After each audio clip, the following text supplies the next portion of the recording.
The late afternoon light sliced through layers of cloud and air, gilding the tips of his midnight scales in molten gold. His body was a blade. His blood sang. This was joy. This was the only time he remembered what it felt like to be alive. He didn't get much of that these days. Below, the world marched on. Construction cranes, most stamped with his insignia, stabbed the skyline. Traffic crawled like insects. His empire, a sprawl of towers, rare metals, and boardrooms, moved without him. He'd built it to be self-sufficient, ruthless, and unstoppable. Just like him. Ves tucked his wings, angled into a dive, and laughed. The sound vanished into the wind, but the rumble of it settled in his chest like thunder.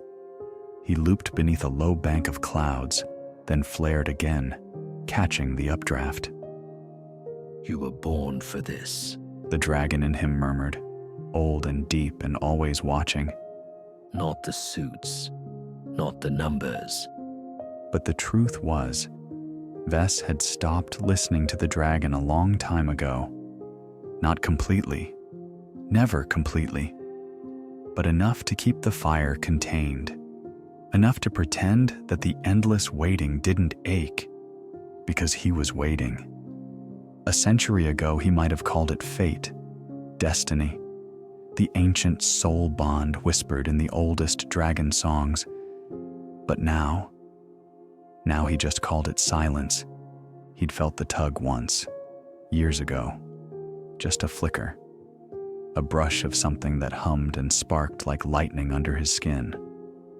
It vanished before he could trace it. Since then, nothing.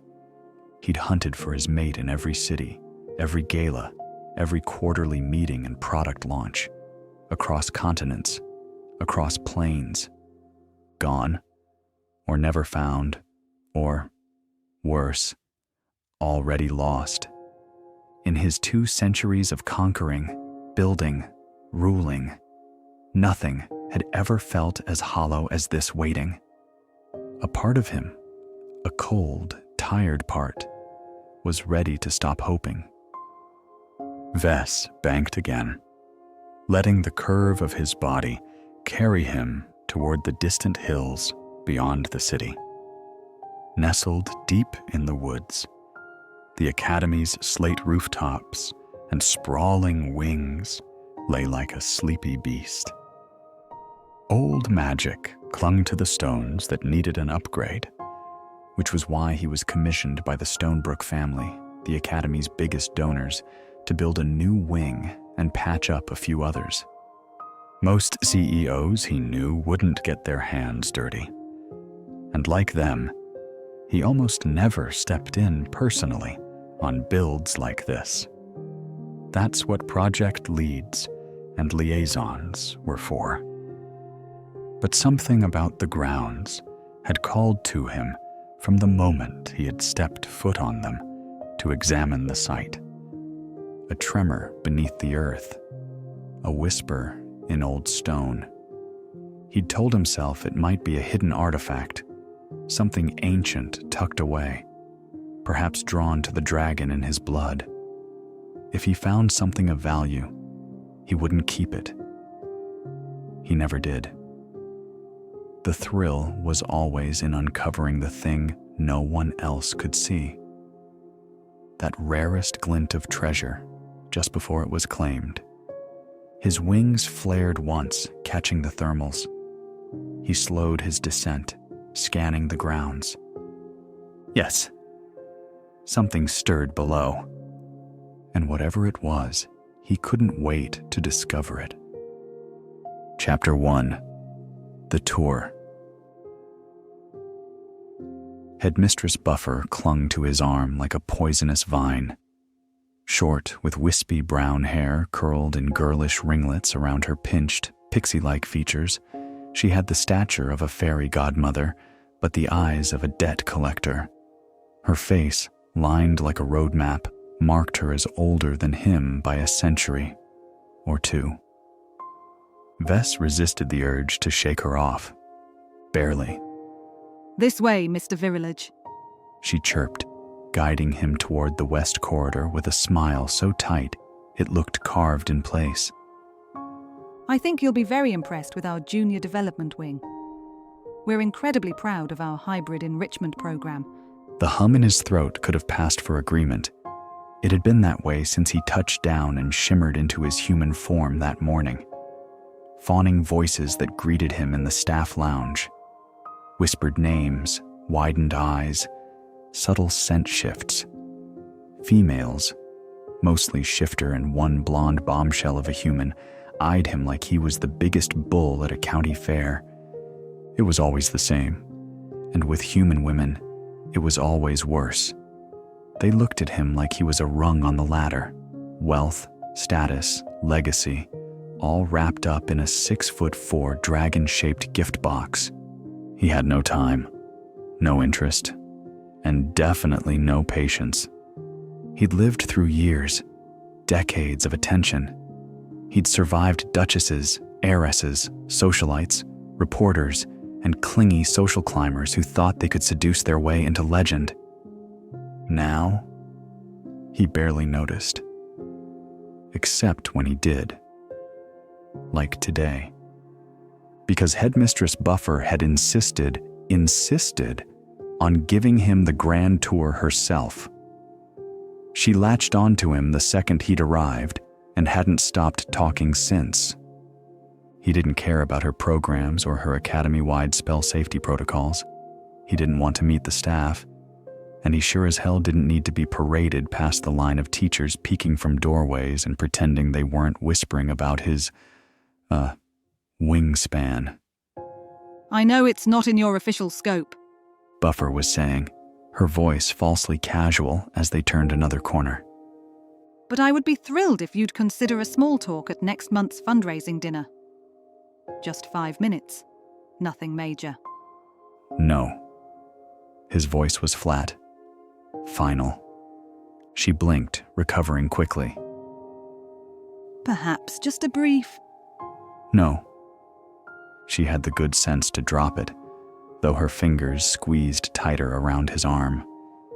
He exhaled through his nose, slow and controlled, and scanned the hall. Whelps of all kinds, doors, shifters, classrooms, crumbling stone. He didn't want to be here. He'd rather be flying. Hell, even sitting in a boardroom while someone droned on and on about the benefits of installing anti-goblin security wards in corporate bathrooms. But he'd felt the pulse, the shiver, the same signal from last night, only stronger. Not magic exactly, not a threat, but something old, buried, familiar. And a dragon never ignored instinct, which was why he'd stayed, and why he was tolerating this tour, even if it felt like being bled out by 1,000 paper cuts. Here we have the first-year classrooms, Buffer said, flinging open a door. And that's when he saw her. He zeroed in on the chaotic scene at first. Sparkles in the air, a shrieking griffin cub flapping its tiny wings, smoke curling from what an open storybook. And at the center of it all stood a human woman. She was covered in glitter. Colorful pages from the book fluttered to the floor. Her hair was a mess of dark curls and chalk dust, and one small, squirming creature was sitting at her feet, actively chewing on the fallen pages. She looked up, brown eyes wide, mouth parted, and froze. Ves did too. He didn't know why. She wasn't the kind of woman who turned heads in a crowd. She wasn't bold or flashy. She didn't pout or preen or simper. In fact, she looked like she wanted to be anywhere but seen. The opposite of her colleagues who had been nothing more than lust wrapped in polite small talk. She sneezed. Something in him pulled taut. Tension, ancient and immediate, curled like a sated cat in his spine. He wanted to wipe her nose, dust her off, hold her close. Her eyes locked with his for a single, breathless beat. Then she blinked and spoke. Sorry. She said, brushing a puff of smoke away from her face. Mondays. He arched a brow. That bad? He asked, voice dry. She looked down at the book, now on fire. She dropped it on the floor, and as she put out the flames with the sole of her brown leather flat, she muttered, I've seen worse. His mouth twitched, just slightly, almost a smile. Almost. Buffer cleared her throat loudly, breaking the moment like a snapped wire. Miss Heyworth, She said, gesturing stiffly to the griffin doing lazy loops toward the window with the self-satisfaction of a dog gnawing on a meaty bone. kindly convince little Barry to shift back and return to your duties. His mother left clean clothes in his cubby just this morning. Yes, headmistress. Ves didn't look away. Neither did she. Until Buffer started talking again, pulling him down the hall with a surprisingly strong grip. Something about lesson plans and runic alignment. All noise without substance. He didn't hear a word. His thoughts were on the woman. The human woman. The glitter. The smoke. Those deep brown eyes. A quiet pull that had started in his chest radiated outward, making his warm olive-toned skin even warmer. And for the first time, a question he'd never asked before surfaced in his mind. Who was she? Chapter 2, Sparkles and Gossip. Tara Heyworth was still finding glitter in places glitter had no business being. She'd scrubbed her arms, dabbed her cheeks with wet paper towels, and even attacked her dark curls with a brand new brush she found in the lost and found bin. No luck. Barry's Griffin glitter had claimed her for its own. Lank Tenham, her boss and the full-time teacher of the first-year class, peered at her over his spectacles. They were cracked at the bridge, again, and held together with a charm that pulsed faintly whenever he sneezed. You handled that fairly well, He said, tapping ash off the end of his self-lighting wand. Better than I would have. Last time Barry shifted unexpectedly, he set my desk on fire. Tara raised a brow. You're the one who fed him fire chips for a snack. He grinned sheepishly. He looked peckish. Tara shook her head with a reluctant smile and started sweeping up the shimmering dust from the floor. Her thoughts, however, were not on the little griffin's mishaps. They were still on him. Ves Virilage. He looked at her as if she were a splatter of paint on an empty canvas, an annoyance he couldn't quite decide was worthless or a treasure. He hadn't said much, just one sardonic line and a twitch of a smile. And somehow, that had been enough to burn itself into her brain, which was stupid. Utterly, hopelessly stupid. He was a dragon. And not just any dragon, the only known dragon in the realm. The haughty billionaire, teacher-avoiding, ice-veined type who probably wouldn't remember her name if it was tattooed across a chest full of gold. Supernaturals like that didn't just exist in a different world. They were a different world. And Tara had learned a long time ago, on a cold park bench at the age of 5, that no one held any value for abandoned things. Ves, Mr. Virilage, had only stared at her because she was covered in glitter. Dragons liked sparkly things after all. She was a momentary distraction, nothing more. Hey, Tara, you ready for lunch? Kimber Wheatley popped her head into the classroom, and it was like the sun had decided to walk indoors. With blonde curls bouncing, lipstick a flawless slash of cherry red, and all the right curves, Kimber wore confidence like a second skin. Tara, who often felt like a smudged pencil drawing, felt especially colorless next to her friend's vibrant oil painting. Tara nodded, dusted off her skirt one last hopeless time, and followed Kimber's clicking high heels down the hall. She was also the only other human on the academy's staff, a lonely club of two that bonded them in a way none of the shifters or witches could understand. As soon as they pushed through the door, his name seemed to hit Tara from all directions.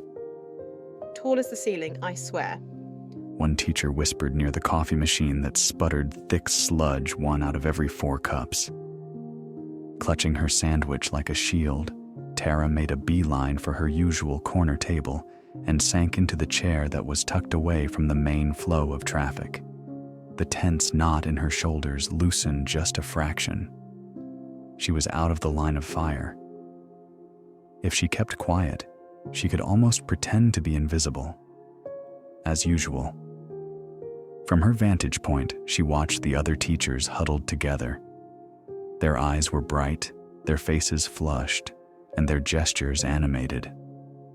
They reminded Tara of a flock of excited crows at a bake sale, all chattering at once over which prize was the most decadent. Those eyes. Did you see those golden eyes? One asked, her words a breathless sigh. Mesmerizing, were they not? Chimed Buffer's assistant, leaning forward conspiratorially. Do you know he paid off the Bloodstone Orphanage's entire debt last year? Just wrote a check. Someone else let out a low whistle. What I wouldn't give for just one night. Their excitement was a tangible thing, a shimmering energy that buzzed just beyond her reach. It was a club she didn't have the password for, a language she couldn't speak. She took a small, tasteless bite of her sandwich and simply watched. And single, the witchy-looking math teacher added, staring off into the distance as if picturing him by her side. No way, he doesn't have a mate? Someone asked, the question dropping into the chatter with an almost reverent hush. Before anyone could answer, the murmuring was cut short by a ripple of bright laughter. Kimber stood framed in the doorway from the adjoining restroom, one hand on her hip, a dazzling smile playing on her lips as she surveyed the room. Nope, but I'm definitely applying for the position. More laughter erupted, and Kimber gave them a theatrical wink. She sauntered over to the coffee machine, poured 1 mug, made Tara's milky tea, then navigated the tables with a focused grace that made Tara's stomach tighten. Here it comes, Tara thought, bracing herself as her friend approached. Kimber set a mug down in front of her, the ceramic clicking softly on the table. She didn't even sit before she leaned in, her expression a perfect blend of mischief and demand. Okay, tell me everything. Buffer said that he smirked at you? Tara quickly recounted the awkward, glitter-splattered moment, deliberately leaving out the part where her cheeks had caught fire under his gaze. Well, you made an impression, Kimber insisted. Tara snorted. A bad one. Girl, Ves Virilage gives out smiles, grins, smirks, whatever you want to call them, like they're gold bullion. That was practically a love letter coming from a dragon. Tara bit into her sandwich instead of replying, then let out a strangled cough. Glitter. She scraped her tongue, and a tiny, sparkling fleck ended up on the tip of her finger. I heard from a nameless source that he looked interested. Kimber went on, one eyebrow arched in a perfect, playful line. Tara rolled her eyes. Only because I was shiny. She put her sandwich down and lifted her mug of tea. Besides, even if he were interested, which he definitely was not, you know how I feel about dating. I don't have the time or the energy. You have time to watch those old black and white movies, Kimber countered. You just don't make time for anything that might lead to happiness. I'm making time for my degree, Tara corrected, the familiar mantra always on a loop in the back of her mind. Her own personal countdown toward freedom. 8 more months, that's it. 8 months and I'll be a teacher. With my own classroom, stability, finally, for the first time in my life. Before Kimber could say something else, the staff room door creaked open. Coach Fangor poked his head in, a hulking rhino shifter with a permanent whistle around his neck and a suspiciously chewed-up clipboard. Hey, Heyworth. You're up for recess duty. Coach Klopper called out. Something about a pickup game and an argument with a troll. Tara groaned. Of course. It was the unofficial tax for being the token human assistant.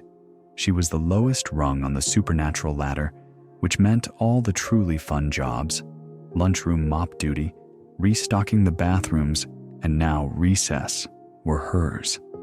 That bites. Kimber said, wrinkling her nose. Tara pulled on her coat. She felt the familiar hole in the pocket with her fingers, but the worn fabric was still warm. Tell me about it. The playground was alive with shrieks, half-baked spells, and small contained explosions.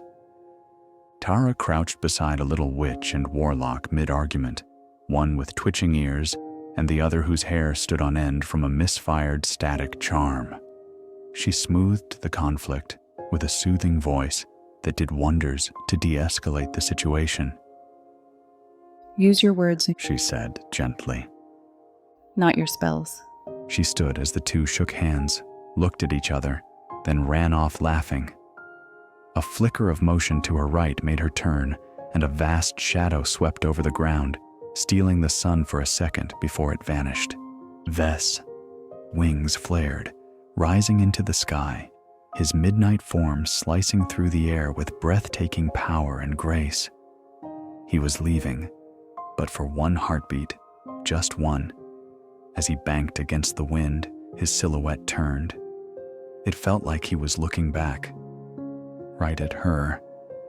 Tara blinked, and he was gone, a speck disappearing into a fluffy white cloud. The sky felt hollow without him in it, a vast, lonely space. She shook her head, her heart as vacant as the sky. No, she muttered, the sound lost to the wind and the shrieks of playing children. He definitely wasn't looking at you. Her traitorous pulse, a frantic drum against her ribs, told a different story. Chapter 3. The Hunt. The ascent was a release. One powerful downstroke of his wings and the academy, the whispers, the cloying scent of Headmistress Buffer's perfume, it all fell away. The air thinned, turning crisp and cold, a soothing relief against the strange heat that had settled under his skin. He circled once, twice, a predator surveying his new territory. His gaze wasn't on the sprawling grounds or the ancient woods. It was fixed on the playground. On her, Tara Heyworth. Even from this height, he could see the gentle way she crouched to speak to a pair of squabbling whelps, her dark curls catching the afternoon sun. There was no artifice in her posture, no performance, just a quiet competence that was as out of place in the academy of preening magical beings as a wildflower in a curated garden. The dragon in his blood, a creature of instinct and fire, rumbled with a deep, possessive hum. His logical mind, the one that built empires and negotiated treaties, scoffed. She's human. A clumsy, glitter-covered human who looks like she's one bad day away from hiding in a supply closet. But the pull he'd felt in that classroom hadn't faded. If anything, it had sharpened. It was the same tremor he'd felt from the grounds, but now it had a face, a name. Who was she? The question echoed in the hollow space in his chest, the same space where loneliness had lived forever. He had asked himself about artifacts, about business rivals, about ancient magics. He had never, not once, been curious about a human woman. From behind a cloud, he watched until she herded the last of the whelps inside, a purpose in her shoulders. Only then did he bank sharply, turning his back on the academy and rocketing toward the city. The flight home did nothing to clear his head. Usually, the sky was his sanctuary. Now, It was just the empty space between where he'd been and where he was going. Her face was imprinted on the back of his eyelids, the wide, startled brown eyes, the dusting of glitter on her cheek, the way her mouth had formed the word Mondays as if it were a complete and understandable explanation for a world on fire. He landed on the private rooftop of his penthouse, the transformation from dragon to man seamless, a shimmer of midnight scales dissolving into olive skin and the sharp lines of a bespoke suit. The city sprawled below him, a galaxy of lights he owned a significant portion of. It had never felt so quiet.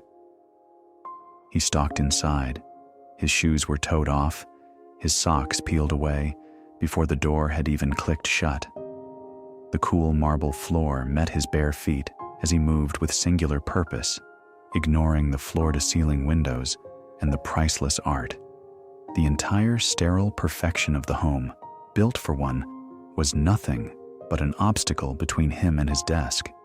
He reached it, picked up the secure line, and dialed a single number. It was answered on the first ring. Yes, Mr. Virilage? Leroy's voice was clipped, efficient, and utterly devoid of curiosity. I have a name, Ves said. Tara Heyworth. She's a teacher's aide at the New Havens Academy for the Ascended. Understood. I want to know everything, Ves commanded. Her history, her family, her location, her fears. I want to know why a human woman is working in an academy for children who will outlive her by centuries. He paused, the image of her putting out the book fire with her shoe flashing in his mind. And I want to know what she's made of. There was a beat of silence. Consider it done, sir. You'll have the preliminary report by morning. The line went dead. Ves stood there for a long moment, staring out at the glittering, indifferent city. The hunt had begun, and for the first time in a very long time, the prize wasn't treasure or power. It was a woman covered in glitter, and he was going to find out why she shone brighter than anything else in his world. Chapter 4. The Grind and the Gaze. The lock on Tara's apartment door clicked shut behind her, the broken sound echoing what she felt in her bones. It was late, the kind of late where the moon seemed tired and the city had finally hushed. She dropped her keys into a small ceramic bowl by the door, the clatter unnaturally loud in the silence. Her body ached, a deep-seated weariness from a day spent chasing down shifters, mediating magical disputes, and standing on her feet for 8 straight hours. And yet, she wouldn't have traded it. In the classroom, with the little ones, there was no judgment, no calculating angles. She could just be Tara, and they loved her for it without reservation. A pure, uncomplicated affection she'd been seeking her entire life. Nothing she could expect from golden eyes, a sardonic smile, and the vast shadow of wings against a blue sky. She peeled off her coat and caught a glimpse of herself in the small hallway mirror. Her curls were a mess, her cheeks were flushed, and a single, defiant fleck of glitter winked at her from her eyebrow. A momentary distraction, nothing more, she reminded herself, the thought of familiar bitter tonic. Shaking her head, she moved to the small table that served as her desk, dining room, and life planning station. Textbooks on magical pedagogy were stacked high, their spines uncracked and waiting. 8 more months. The mantra helped her summon the effort to sink into the chair and force herself to open a book on elemental theory. Soon, the words blurred into meaningless shapes as her thoughts once more turned to Ves. Her phone, lying face down on the table, began to buzz. The vibration was a violent intrusion, rattling against the wood and scraping away the peace of the evening. She flinched, staring at it as it lit up with a name that made a sour knot of dread form in her stomach. Gar Stonebrook, a werewolf with an ego as big as the moon he answered to. He was the Academy's newest benefactor, or rather his sharp-tongued wife, Faye, was. It was her family's immense fortune funding the entire new wing, a fact that gave Gar the mistaken impression he'd also bought the right to harass its staff. The only good thing to come out of that union was their son, Lars, a delightful boy she tutored once a week. Tara sensed the chill of his father's disappointment in him, but she also knew his mother would burn the world down for her child. Unfortunate that the weekly tutoring session was Gar's official excuse for having her number. An excuse he stretched to its absolute limit. She watched the phone buzz once, twice, 3 times. Just let it go to voicemail, she prayed. Yet, she knew better. Ignoring Gar only made him more persistent, his entitlement growing with every unanswered call. With a sigh that felt scraped from the bottom of her soul, she picked up the phone, her thumb hovering over the screen. Steeling herself, she answered. Hello? Her voice was clipped, professional, leaving no room for pleasantries. Tara, I was hoping I'd catch you. Gar's voice was exactly how he behaved, overly familiar and greasy slick, with an insincerity that felt like oil on water. Just wanted to get an educational update on my pup. See how he's settling in. Lars is doing fine. He's a bright student, she said, her eyes drifting to the stack of unpaid bills on the corner of her table.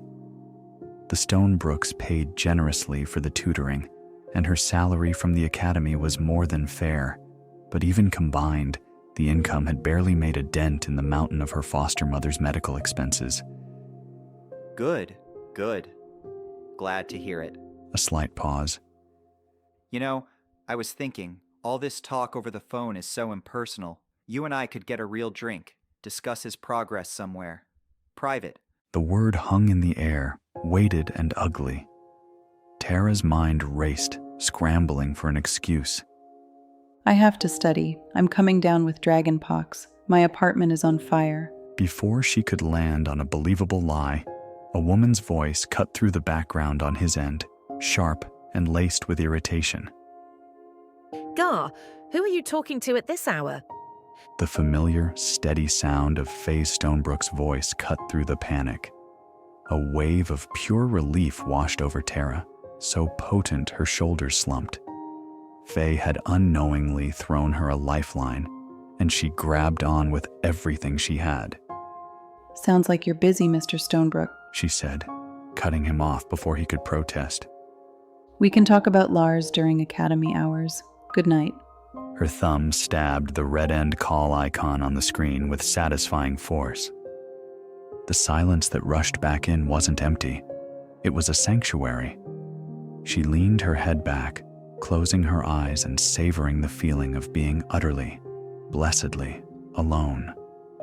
The gross, cloying feeling of Gar's call began to recede, replaced once again by the day's more profound mystery. A dragon who had looked at her, just for a second, as if she were something more than a glitter-covered human on a playground. Chapter 5. The Report. The sun had barely crested the horizon, painting the tops of the lesser skyscrapers in hues of orange and rose, but Ves was already awake. He hadn't slept. Sleep was a state of vulnerability he rarely allowed himself, and last night, his mind had been too full of glitter and wide brown eyes to even attempt it. He stood on his balcony, a mug of black coffee steaming in his hand, the cool morning air doing nothing to calm the restless energy coiling in his gut. The city below was his kingdom, a complex machine of his own design, yet his focus was miles away, fixed on an old academy with slate rooftops. A soft chime from his desk terminal echoed from his living room. His head turned, a predator's stillness settling over him.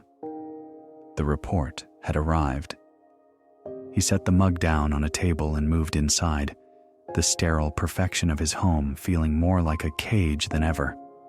The file was waiting for him on the screen, a single, unassuming icon labeled Heyworth T. He sat, the leather of his chair groaning in the silence, and opened it. The information was concise, clinical, and utterly comprehensive. Name: Tara Heyworth.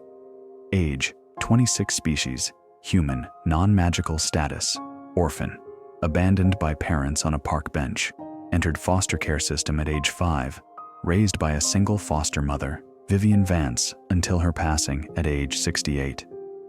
Residence: Apartment 4, B, 1823, Finch Street, West District.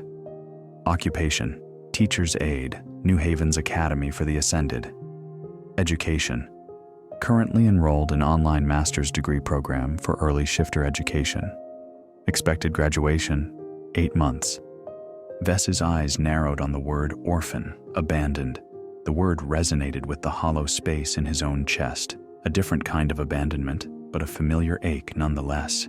He read on, his jaw tightening. Financials: academy salary is standard, supplemented by private tutoring fees from the Stonebrook family. Significant outstanding debt is noted, medical bills from foster mother Vivian Vance's terminal illness. Current income is insufficient to make substantial progress against the principal amount. So, that was the weight he'd seen in her shoulders. Not just the weariness of the day, but the crushing burden of a debt she carried for someone she loved. A fierce, protective surge, so primal it was almost painful, shot through him. The dragon in his blood recognized her loyalty as a treasure more valuable than gold.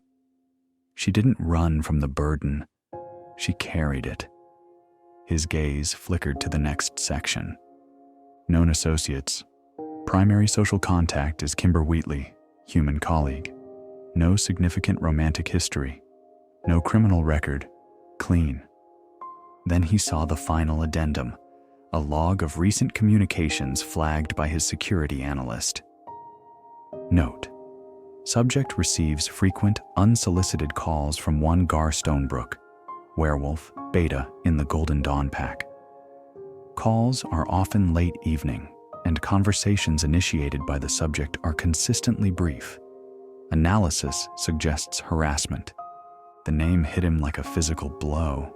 Stonebrook, the same family whose donation was funding his work at the academy.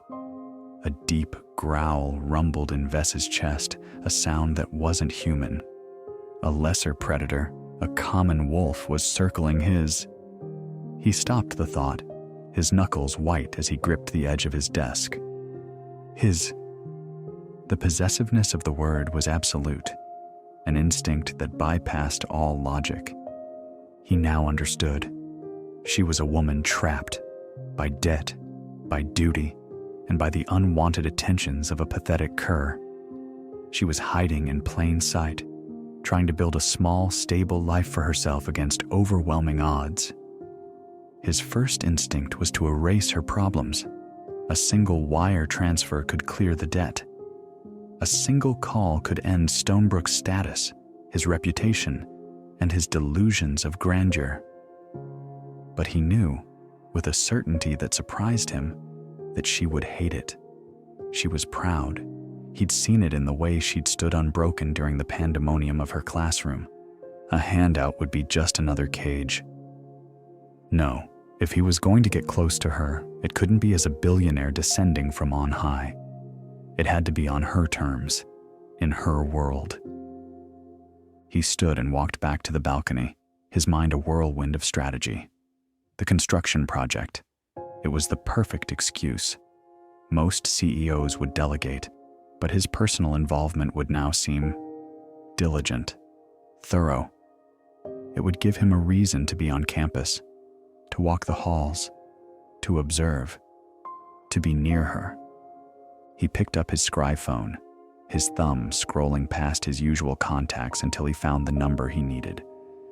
Headmistress Buffer answered on the first ring. her voice a flutter of surprise and sycophantic pleasure. Mr. Virilage, to what do I owe the honor this early in the morning? I've been reviewing the preliminary structural reports for the new wing, Ves said, his voice a smooth, cold blade of command. I've found several discrepancies that require my personal oversight. I'll be on site for the foreseeable future. There was a sputtering on the other end. Of course, absolutely, Mr. Virilage. We are honored to have your expertise. I'll require a temporary office, he continued, his eyes scanning the distant horizon, picturing a playground. Something quiet, with a view of the west corridor, a view of her classroom. Consider it done, Buffer chirped. I'll be there in an hour, he said, and ended the call. Chapter 6. The Invasion. The morning were gulps of lukewarm tea, a frantic search for matching socks, and the quiet hum of anxiety that had become Tara's baseline. She'd tossed and turned all night, her dreams a chaotic mix of Gar Stonebrook's oily voice, her foster mother's mounting bills, and a pair of molten gold eyes watching her from the sky. She arrived at the academy expecting the usual Tuesday morning turmoil. A few lingering parents, Coach Fangor bellowing about proper warm-up stretches, and the scent of Lank's self-lighting wand charring something in the classroom. Instead, she walked into a buzz of energy so thick it was almost visible. Teachers weren't in their classrooms. They were clustered in the main hall, whispering with an electric fervor that made the hairs on Tara's arms stand up. Before she could even ask what was happening, Kimber intercepted her, grabbing her by the elbow with a strong grip for someone so feminine. Her friend's eyes were wide, her cherry red lipstick somehow looking even brighter today. You are not going to believe this, Kimber breathed, pulling Tara toward a less crowded corner. Let me guess, Tara said dryly. Barry shifted again, and this time he laid a golden egg? Better. Kimber whispered, leaning in conspiratorially. He's back. And he's not just visiting. Tara's stomach did a slow, nervous flip. She didn't have to ask who he was. What are you talking about? Ves Virilage. He called Buffer this morning. Said he found structural discrepancies and needs to personally oversee the project for the foreseeable future. They're setting up a temporary office for him right now. Tara stared at her friend, waiting for the punchline. When it didn't come, a cold dread began to seep into her bones. You're kidding. Why would a billionaire CEO play foreman on a simple academy renovation? Who cares why? Kimber squealed, her excitement practically vibrating off her. The point is, the dragon is nesting here for weeks. Tara felt a wave of dizziness. This had to be a mistake. A man like that didn't just decide to hang around an academy full of young ones and their ceaseless energy. Her mind flashed back to his gaze on the playground, the feeling of being seen, and she pushed it away violently. It was a coincidence. It had to be. Speaking of predators, Tara muttered, changing the subject to something that felt ironically safer. Gar Stonebrook called me last night. Kimber's face instantly soured. Ugh, don't tell me. Private drink to discuss Lars's progress? The very same, Tara confirmed with a grimace. Luckily, Faye interrupted. You have to be careful with him, T. Kimber said, her voice serious. It's not just that he's a rich jerk. You know he's the beta of the Golden Dawn Pack, right? That kind of power gives a guy a dangerous sense of entitlement. He's not used to being told no. The information settled like a stone in Tara's gut. She'd known he was important, but beta of a major pack meant he had authority, influence, and a pack of loyal wolves to back him up. Her position felt even more precarious. I'll be fine, she said, more to convince herself than Kimber. I just need to keep my head down and get through the next 8 months. She sighed, ignoring the queasy roll of her stomach. Her mantra felt a bit flimsy today. She said goodbye to Kimber and headed toward her classroom, her footsteps heavy. As she rounded the corner into the west corridor, she stopped dead. Her quiet hallway was no longer quiet. Two men in crisp professional uniforms were carrying a sleek, modern desk into the empty office directly across from her classroom door. The very same office that had been used for storing forgotten spellcasting dummies and broken potion beakers for the last year. And standing in the doorway, directing them with a quiet, indisputable authority, was Ves Virilage. He was dressed in a dark gray suit that probably cost more than her entire education. He wasn't looking at the movers. He was looking directly at her, as if he'd been waiting for her to appear. The intensity in his golden eyes was a physical force, pinning her to the spot. Her heart hammered against her ribs. This was no coincidence. He took a slow step out into the hall, his presence seeming to suck all the air out of the corridor. "Miss Heyworth," he said. His voice was a seductive rumble that vibrated right through her. He knew her name. Of course, he knew her name. Buffer had probably supplied it, but hearing it from him felt different, significant. Mr. Virilage, she managed, her voice barely a whisper. He glanced from her face to her classroom door, a flicker of something unreadable in his expression. "I trust the glitter situation has been fully resolved?" The callback to their first meeting was so unexpected it jolted her. He remembered. He remembered the fire, the smoke, and the glitter. A hot blush crept up her neck. Yes, mostly. Good. His gaze lingered on her for a beat too long before he gestured vaguely toward the office behind him. "I'll be working from here for the next few weeks." Structural oversight. It was a statement, not a request, an announcement of his invasion into her small, carefully managed world.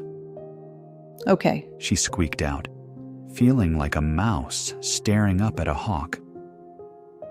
"My team and I will endeavor not to disrupt your classes, but let me know if I do." His voice went an octave lower, rolling through her like thunder on a summer's day. "And if you require anything at all." With a final, lingering look that felt like it was cataloging every thought in her head, he turned his back and re-entered his new office. Tara practically fled into her classroom, shutting the door behind her and leaning against the solid wood, her breath coming in short, sharp gasps. She pressed her forehead against the cool surface, trying to calm her frantic pulse. Her sanctuary was no longer safe. Her quiet corner of the world now had a dragon living across the hall. A dragon who knew her name, remembered she'd been covered in glitter, and had, for some terrifying and inexplicable reason, decided to move in. And the most terrifying part of all, a small, treacherous part of her was ridiculously, impossibly thrilled. Chapter 7. The Observation. The office was the kind of space he never had to get used to before. It was small, smelled faintly of dust and forgotten cleaning spells, and the single window looked out onto a brick wall. Ves had built boardrooms that could host 100 different supernaturals with views that stretched across the entire city. This was a closet, and it was perfect. Its true value wasn't the window to the outside, but the door that opened onto the west corridor. He left it slightly ajar, a strategic crack that gave him a clear, uninterrupted view of the door directly opposite, Tara Heyworth's classroom. He sat at the sleek, minimalist desk his team had installed, a scry tablet displaying complex architectural blueprints in front of him. To any casual observer, he was the diligent CEO, personally invested in his latest project. In reality, the blueprints were a prop. His entire focus was on the sliver of hallway and the muffled sounds of her world. He heard her voice, a sweet and patient murmur, punctuated by the occasional shriek of a whelp or a small percussive thump. Through the small, square window in her classroom door, he caught glimpses of her. He saw her crouch down to tie a tiny shoe, her dark curls falling forward. He saw her break up a squabble over a shared toy with a gentle hand on each shoulder. He saw her laugh, a genuine, unforced sound, when a little pixie accidentally turned a classmate's hair blue. The dragon in him, usually so restless and demanding, grew quiet. It watched, fascinated. This was a different kind of strength than he was used to. It wasn't the strength of a warrior or a CEO. It was the quiet, calm strength of a caregiver, a protector. The morning passed in this silent observation. He took a few calls, his tone a commanding monotone as he dismantled a rival's project bid and approved a $1 billion resource deal, all while his eyes remained fixed on her door. Around midday, the bell shrieked for lunch. The corridor erupted in a flood of small bodies. Tara emerged last, shepherding the final stragglers. She looked tired, the deep-seated weariness he'd noted before already settling into her shoulders. He was about to step out, to manufacture a reason to speak with her, when a scent hit him. Wet dog and arrogance. Ves's head snapped up, his eyes narrowing. Gar Stonebrook swaggered down the hall, his movements radiating an unearned confidence. He intercepted Tara just as she was about to turn toward the staff room. Tara, he said, his voice oozing a familiarity that made Ves's teeth ache. Fancy seeing you here. Tara's posture stiffened instantly. Mr. Stonebrook, you caught me on my way to lunch. It was a clear dismissal. Stonebrook didn't take the hint. He stepped closer, invading her space, and placed a hand on her arm. Come on, Tara. Just one drink. We can talk about Lars. Don't be so difficult. From his office, Ves went utterly still. The air in the small room seemed to crystallize, growing cold and sharp. A harsh growl vibrated in his chest, a primal sound of possessive fury. The dragon roared, demanding he tear the wolf apart for daring to touch what was his. He gripped the edge of his desk, the metal groaning under the pressure as he forced the instinct down. Not like this, he commanded himself. You will not frighten her. He rose from his chair, his movements silent and deliberate. He smoothed his suit jacket and stepped out into the hallway. He didn't raise his voice. He didn't need to. Stonebrook. The name was a shard of ice. Gar froze, his hand dropping from Tara's arm as if it had been burned. He turned, his bravado faltering as he met Ves's cold, golden gaze. Tara looked between the two of them, her eyes wide with shock and confusion. Virilage, Gar stammered, attempting to recover. Just having a word with my son's tutor. Ves took a step forward, his height and presence dominating the narrow corridor. He completely ignored Gar's explanation, his eyes fixed on the wolf. The board is under the impression your family's contribution was to the educational wing, Ves said, his voice dangerously soft. Not for loitering in the corridors and harassing the staff. The air in the alcove was thick with Ves's silent, predatory rage. Gar froze, his face a mask of shock that quickly curdled into fury. This is a private matter, Virilage, Gar snarled, trying to reclaim some semblance of authority. It was, Ves said, his voice dangerously calm as he took another slow, deliberate step forward. But your privacy ends where my patience does. You have no right, Gar shot back, his face flushing a dark mottled red. He puffed out his chest, falling back on his status. My family's gold is funding this new build of yours. You will show me the proper respect. Ves cut him off with a laugh. It was not a sound of humor, but of pure, chilling condescension. Your family's gold? You mean your mate's, correct? A sharp intake of breath came from the end of the alcove. Faye stood there, her face pale. Gar's own face went from red to ashen. He was exposed. I am the beta of a pack. He growled, his voice losing its conviction. And you are dressing me down like a schoolboy. Then you should stop behaving like one, Ves countered, his voice dropping to a glacial whisper. You seem to be confused about the order of things, so let's make it clear. You are a wolf, a predator, yes, but there is a food chain. Ves took one more step, closing the distance. The sheer pressure radiating from him made the beta wolf seem small, insignificant. You are a link in that chain, Ves continued, his eyes boring into Gar's. I am at the top. There is no challenge you can make. There is no fight you could win. To me, your status as beta means nothing. Do you understand? Gar's jaw worked. A deep growl caught in his throat, his pride warring with the primal instinct screaming at him to submit. He understands, Mr. Virilage, Faye said, her voice shaking but firm as she stepped forward and grabbed her husband's arm. We are leaving now. She pulled at Gar, her voice a desperate hiss in his ear. Stop it, Gar. This isn't a fight you can win. He's a dragon.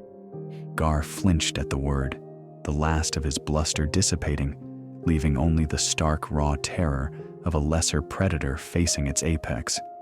Ves watched, his expression unreadable, as Faye dragged her defeated husband away.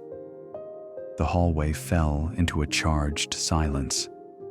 Tara stood frozen, staring at the spot where Gar had been, her arms wrapped around herself. Ves's gaze softened as he turned to her.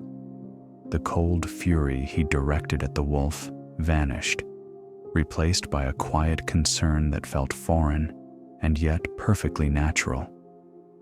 Are you all right, Miss Heyworth? He asked, his voice a soft rumble. She looked up at him, her brown eyes a swirling mix of fear, relief, and utter bewilderment. Yes, thank you. I'm sorry you had to endure that, Ves stated. He was itching to go after Gar, but that would make him a monster in her eyes. Tara just nodded, unable to form words. She was looking at him as if seeing him for the first time, not as a mythical creature, but as a protector. And Ves knew, as he met her wide, questioning gaze, that he had just taken the first real step into her world. He had shown her a glimpse of the dragon, and she hadn't run. Chapter 8, The Aftermath. The silence that followed from Gar's hasty retreat pressed in on Tara from all sides, as well as the overwhelming presence of the man in front of her.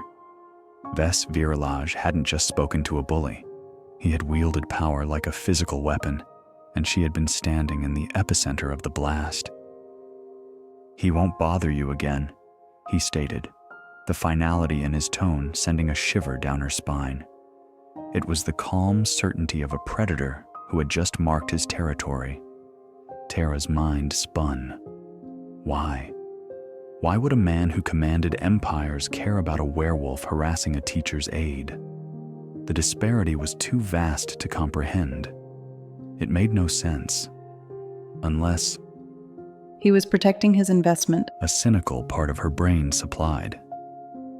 A disruption in the hall is bad for business. It was a logical, safe explanation, and she clung to it like a life raft. I have to get to lunch, she stammered, needing to escape the suffocating intimacy of the moment. She didn't wait for a reply. She turned and practically fled down the hall, not daring to look back.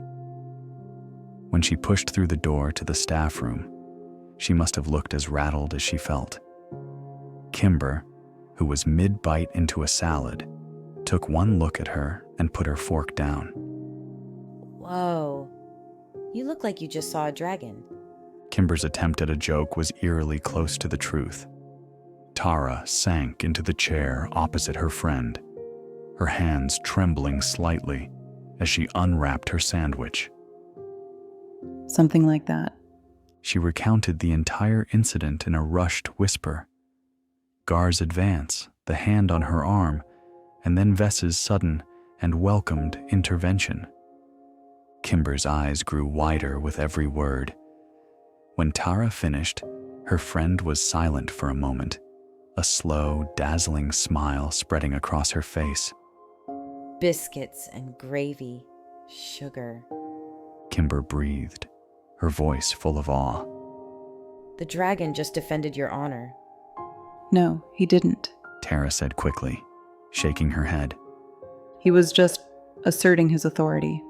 He doesn't like disruptions on his project site, that's all it was. Tara, are you listening to yourself? Kimber leaned forward, her voice dropping. Gar Stonebrook is the beta of a major pack. People don't just talk to him like that. And Ves didn't tell him to stop disrupting the academy. He told him to stop harassing the staff. He did it for you. You don't know that, Tara argued weakly, but her own reasoning felt thin and brittle. I know that a man who can buy and sell this entire city doesn't step in like that unless he's got a personal stake in the game. Kimber insisted. He's interested. I told you he was interested. Tara took a bite of her sandwich. It tasted like sawdust. She couldn't reconcile Kimber's romantic theory with her own lifelong experience. People like Ves Virilage didn't see people like her. She was a background character, a smudge on the glass. To believe anything else was to set herself up for a fall she couldn't afford. The rest of the day was a lesson in exquisite torture. Every time she glanced at her classroom door, she was hyper-aware of the office across the hall. The door remained ajar, a dark sliver of observation. She felt watched, not in a creepy, invasive way, but with a focused attention that made her skin tingle. She tried to lose herself in her work, in reading stories, cleaning up spilled potions, and mediating a fierce debate about whether unicorns or pegasi were better. But part of her mind was constantly tethered to the corridor. When the final bell rang, the ensuing quiet of the empty classroom felt different. It wasn't peaceful. No, it was electric. She packed her bag slowly, her movements hesitant. She had to walk past his office to leave. Stepping into the hallway, she kept her eyes fixed straight ahead, her heart thumping a nervous rhythm against her ribs. Don't look, just keep walking. As she drew level with his door, her traitorous eyes flickered to the side. Through the glass panel of his office, she saw him. He was at his desk, the scry tablet dark in front of him. He wasn't working. He was looking right at her, his expression unreadable. He had been waiting for her to leave. He gave a slow, deliberate nod. Acknowledgement. Dismissal. She wasn't sure which. Tara hurried away, her face burning. She didn't stop until she was outside, the cool afternoon air a shock against her heated skin. The safe, logical explanation that he was just protecting his project had crumbled to dust. Kimber was right. He was watching her, the most powerful, dangerous, and captivating man she had ever seen, had his eyes fixed firmly on her. Fear and a wild, traitorous excitement warred within her. Tara Heyworth finally had to admit she had no idea what to do next. Chapter 9. The Inspection of Patience was a weapon Ves had wielded to build his empire. He could wait out markets, outlast rivals, and hold his ground in negotiations for months. But this was different. This wasn't business. This was the hunt, and the dragon in his blood clawed at the bars of his self-control. He had spent the afternoon watching her, a silent guardian across the hall. He saw the tension in her shoulders from the morning's encounter. but he also saw how it melted away the moment she was with the children. She was their anchor, and he was beginning to realize she was becoming his. When the last bell rang and the final whelp was herded out of the classroom, Ves knew his moment had come. Waiting for her in the hallway felt too much like an ambush, a repeat of Stonebrook's tactic. He would not be like the wolf. He would approach her on her own ground. He waited 10 minutes, giving her time to decompress, then rose from his desk. He crossed the corridor in 3 long strides, his heart hammering a strange, unfamiliar rhythm. He stopped before her closed door and raised his hand. He knocked. 2 sharp, deliberate raps. A moment of silence, then the door opened a few inches. Tara peered out, her brown eyes wide and wary. Seeing him, she visibly tensed, her hand tightening on the doorknob. Mr. Virilage, she said, her voice strained. Miss Heyworth, he replied, his tone even and professional. He held up a small, sleek device as a prop. Apologies for the intrusion. I need to conduct a brief structural scan of this wall. There are old magical conduits running through this section that aren't on the original blueprints. It will only take a moment. It was the perfect, unimpeachable excuse. She couldn't refuse. She hesitated for a beat, then opened the door wider, stepping back to allow him entry. Of course. He stepped inside, and the sterile, controlled world he inhabited fell away. Her classroom was cluttered, to say the least. Tiny desks formed a lopsided circle. Walls breathed with whelp drawings. Vibrant, messy explosions of color depicting creatures with too many wings and magics, with crooked wands or fireballs for hands. A bookshelf overflowed with worn, well-loved storybooks, their spines cracked and taped. The air smelled of chalk dust, tempera paint, and something faintly sweet. Sugared runes, judging by the jar filled with them on Langtonham's desk. The opposite of his pristine penthouse, this room was alive. It was a home.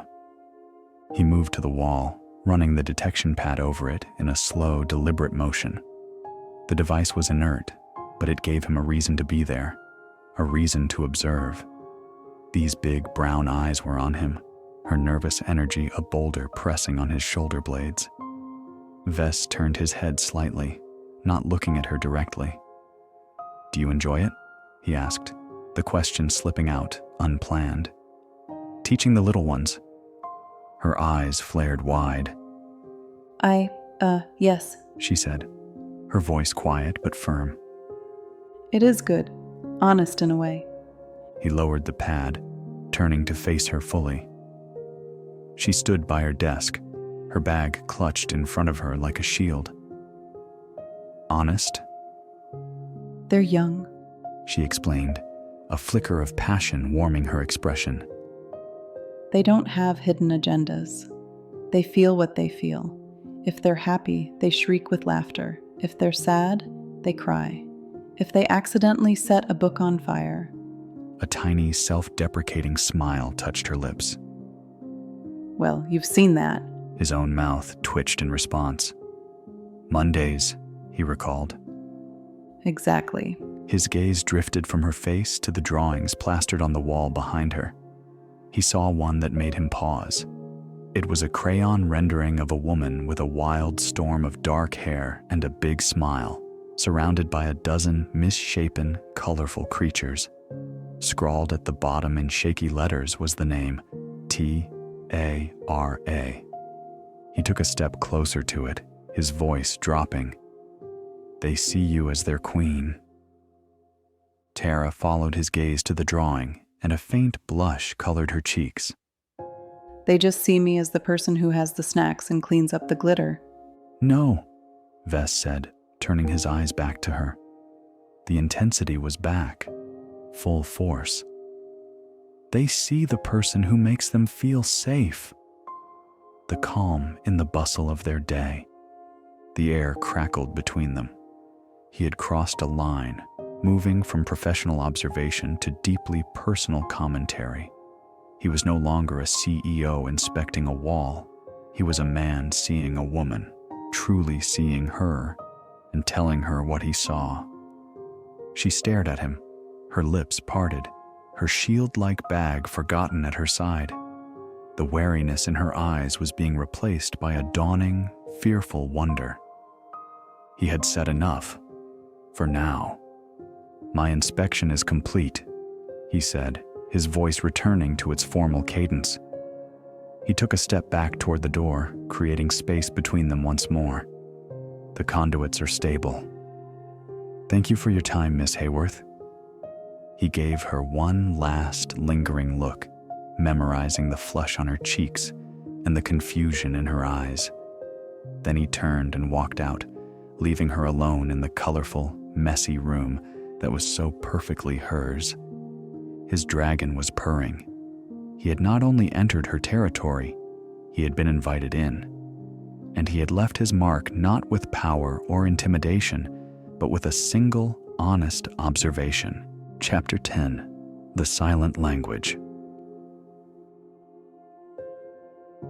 A month passed in a series of sharply defined moments that became a new, fragile routine. The West Corridor was no longer just a hallway. It was a territory with two rulers. Ves's office door remained perpetually ajar, a silent declaration of his presence. Tara's classroom door was his horizon. Their interactions were brief, bordering on ritualistic. A shared nod in the morning as she arrived, a quiet "Miss Heyworth" as he passed her on a rare trip to the main office. A sweet moment of silence at the end of the day when the building emptied out and they were the last two left, separated by 30 feet of stone tiles. He never overstepped. He never cornered her. But his influence was a subtle, steady pressure. The flickering light fixture outside her classroom was suddenly replaced. A high-end, potion-proof coffee and tea synthesizer appeared in the staff room, accompanied by a generic card that read, "A courtesy from the Virilage Renovation Fund." Kimber had taken one look at it, then at Tara, and grinned. The dragon is nesting, and he wants his queen well caffeinated. Tara had shushed her, her cheeks burning, but she knew. They were small gestures, untraceable to him in any official capacity, but they were a language, a way of saying, "I see you. I am here."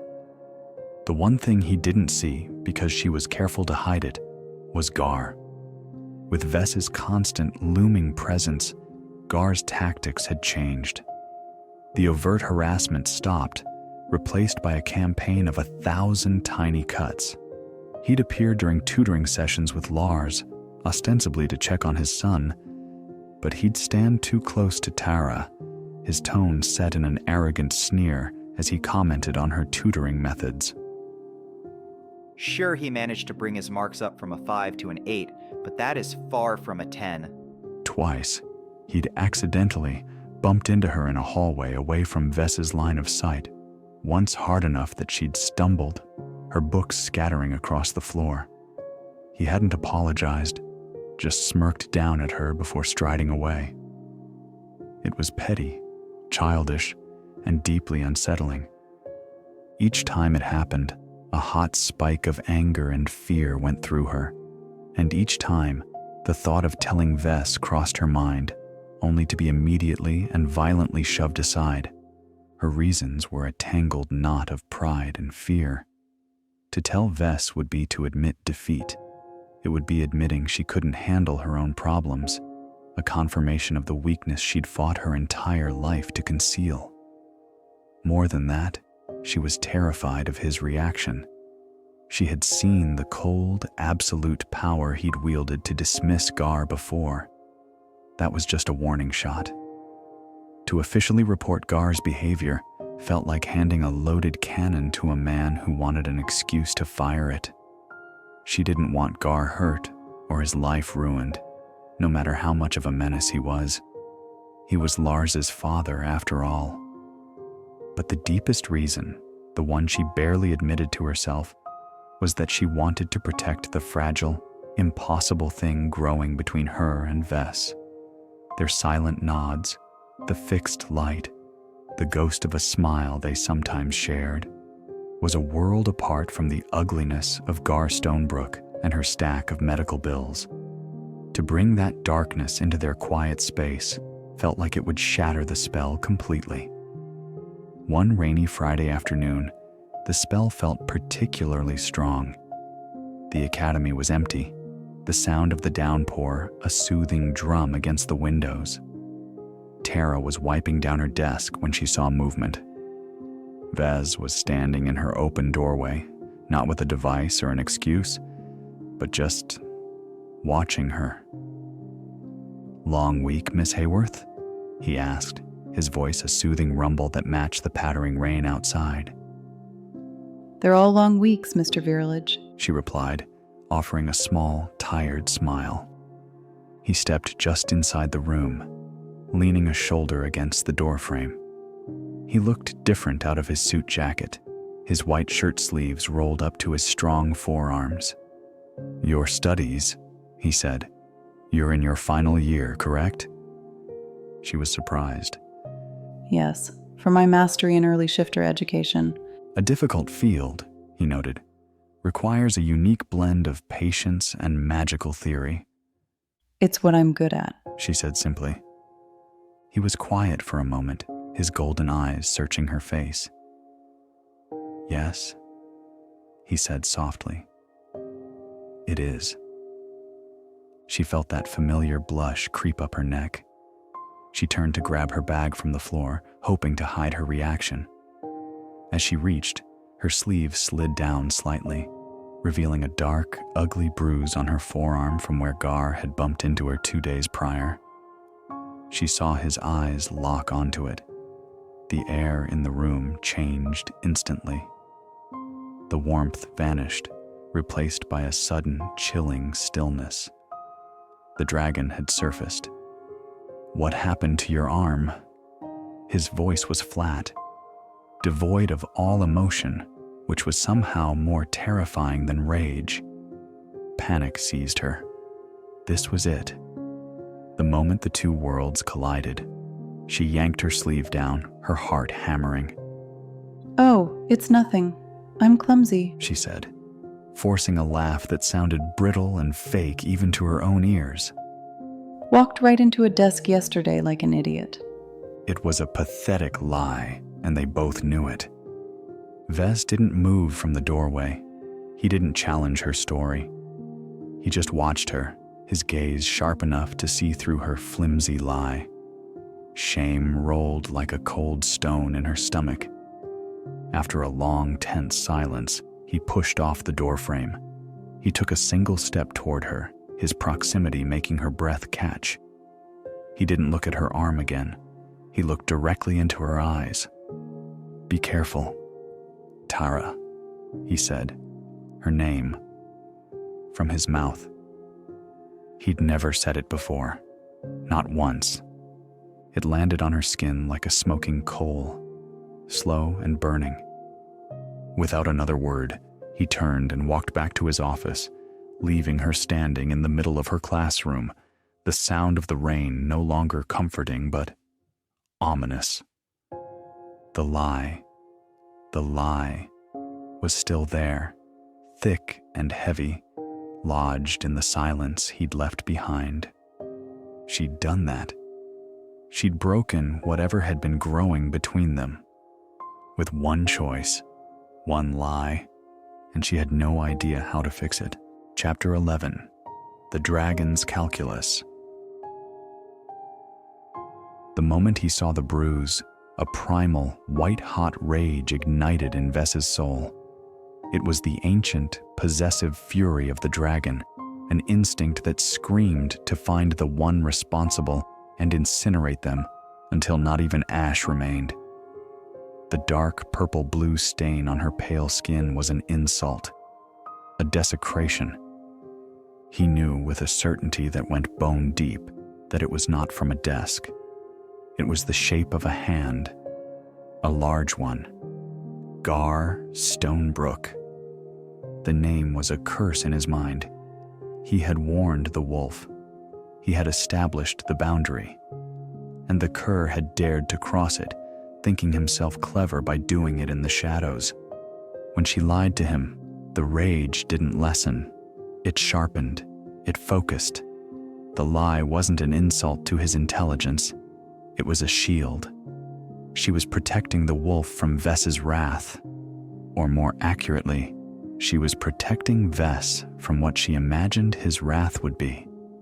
And she was protecting herself, her pride, her desperate attempt to remain independent. She was afraid of him, of what he would do. That realization was a shard of ice in the heart of the inferno. Her fear of him was a more profound injury than any bruise. He had wanted to press her, to demand the truth, to feel the satisfaction of her admitting she needed his protection. But he saw the panic in her eyes, the frantic plea for him to let it go. So, he'd reined in the dragon, a monstrous effort that left his muscles screaming with tension.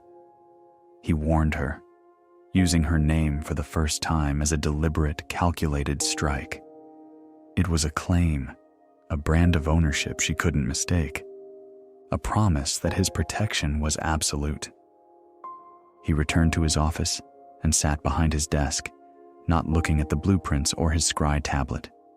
Instead, he stared at the wall, seeing nothing but the image of that bruise. The dragon demanded retribution. But the man, the CEO who had built an empire on strategy and control, knew that raw power was a blunt instrument. A clumsy, brutish response would only validate her fear and drive her further away. He would not be a brute. He would be a surgeon. He picked up his scry phone and made a single call to the head of his security. "Leroy," Ves said, his tone a dangerous calm. "I need a file. Everything you can find on Gar Stonebrook and the Golden Dawn Pack's business holdings.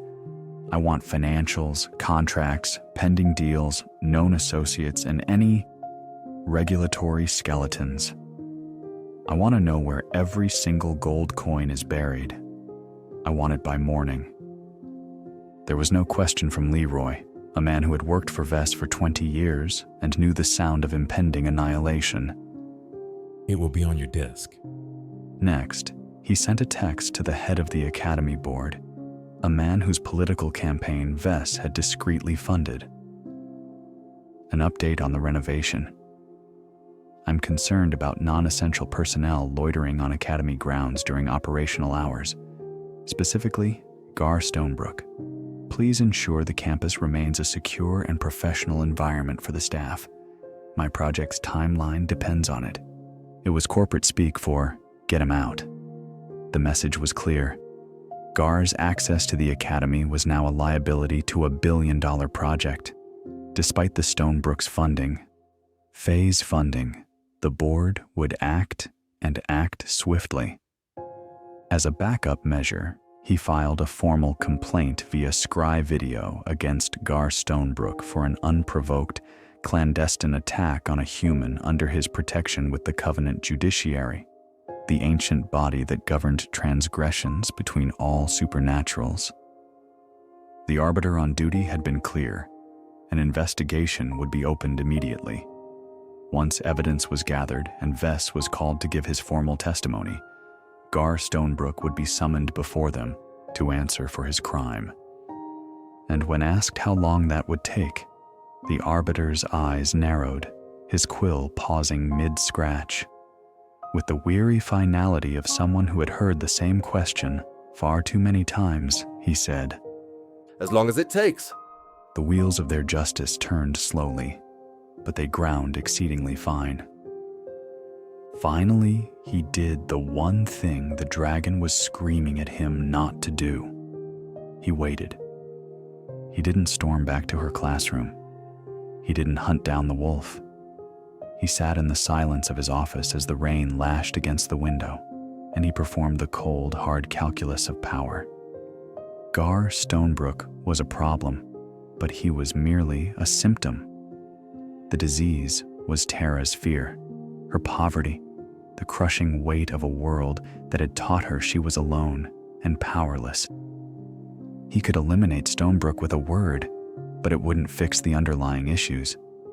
It wouldn't pay her bills. It wouldn't erase the medical debt that he knew, from the brief background check he'd run weeks ago, was from her foster mother's terminal illness. It wouldn't make her feel safe in her own life. Destroying the wolf was easy. It was checkers. Winning her trust, truly earning the right to be her protector, was chess. And Ves Virilage never lost at chess. Chapter 12. The Unspoken Answer. The weekend was an exercise in sustained anxiety. Tara moved through her Saturday tutoring sessions and Sunday study periods in a fog. The memory of Ves's cold, knowing eyes and the weight of his words, "Be careful, Tara," replacing her mantra. She dreaded Monday morning.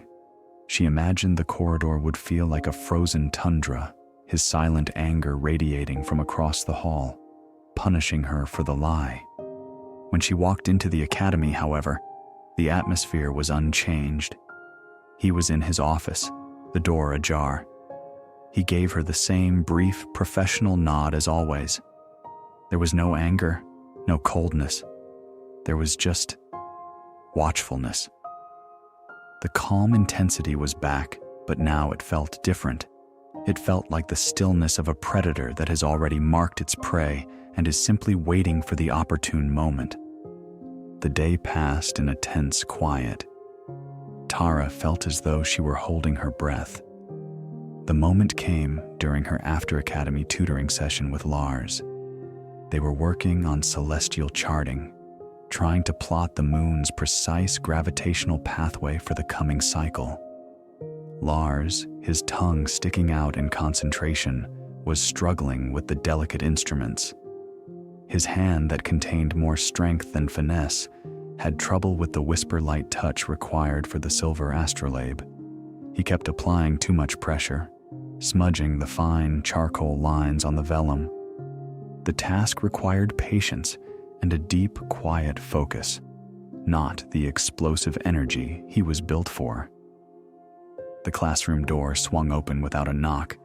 Gar Stonebrook filled the doorway, a displeased scowl on his face. Lars, time to go. 5 more minutes, Father. Lars pleaded, not looking up from his task. I almost have it. Now. Gar snapped. He took a step into the room, his eyes finding Tara. The sneer she had come to expect was firmly in place. Well, I see my gold is being wisely spent. He scoffed. Some things can't be taught, Heyworth. Before Tara could respond, a new figure appeared in the doorway behind Gar, Headmistress Buffer. Mr. Stonebrook, a word, if you please, she said, her tone unusually firm when talking to a major donor. Gar shot her an irritated look. I'm collecting my son. That won't be necessary, the headmistress stated. Per a directive from the Academy Board, effective immediately, your access to the campus is restricted to official parent-teacher conferences only. You are no longer permitted to be on the premises during academy or after academy hours without a scheduled appointment. The sneer on Gar's face vanished, replaced by stunned disbelief, which quickly curdled into fury. His head whipped around, his gaze locking onto Tara with pure, unadulterated venom. He took a half step toward her, his hand elongating with fur and claws. You, he snarled, his voice a deep growl. You did this. You went crying to your billionaire. Tara instinctively put a protective hand on Lars's shoulder, pulling the boy slightly behind her. Her pulse raced in her veins. I didn't... Mr. Stonebrook. Buffer's voice was sharp, cutting him off. This is an Academy Board decision regarding campus security. If you do not leave the premises now, I will be forced to contain you. Pixie containment wasn't something any creature wanted to go through, as it involved being paralyzed by shimmering dust that simultaneously flooded the prisoner's mind with disorienting illusions and the sound of 1,000 tiny, mocking bells. It was a deeply personal and humiliating form of subjugation. Gar's face went rigid, a muscle twitching violently in his clenched jaw. His nostrils flared, but his gaze dropped to the floor for a split second before snapping back up, burning with a furious, powerless light. With a whoosh of breath, his hand shifted into a human one.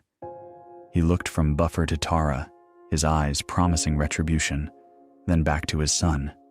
Lars, follow me, now! Lars scrambled to grab his bag and scurried out of the room, not daring to look at his father. Gar gave Tara one last, hateful glare before turning on his heel and stalking away, while Buffer floated calmly in place, dusting a speck of imaginary lint from her shoulder with an utterly unimpressed expression. Tara sank into her chair, her legs trembling. It was over. A problem that had been a source of constant low-grade fear for weeks was simply erased. But she wasn't a fool. Academy boards didn't move that fast. Not without a push. A very, very powerful push. Ves. He had helped her. She lied to keep their worlds separate. And in response, he had simply moved the world for her. With a resolve she didn't know she possessed, she walked out of her classroom, across the corridor, and stopped in front of his open door. Ves was at his desk, but he wasn't looking at his work. He was looking at her, waiting. He knew she would come. She didn't step inside. She stood on the threshold, her hands clenched at her sides. Gar Stonebrook, he's been banned from the academy, she said, her voice shaking only slightly. It wasn't a question. Ves leaned back in his chair, his golden eyes holding hers. He didn't feign ignorance. He didn't gloat. He simply stated a fact. His presence was a security concern. a security concern that no one noticed until Friday afternoon, she countered, her voice gaining strength. He gave a slight, almost imperceptible nod, the barest admission of the truth. He had seen the bruise, heard the lie, and acted. He had done it quietly, impersonally, using the systems of power to remove the threat without ever showing his own hand.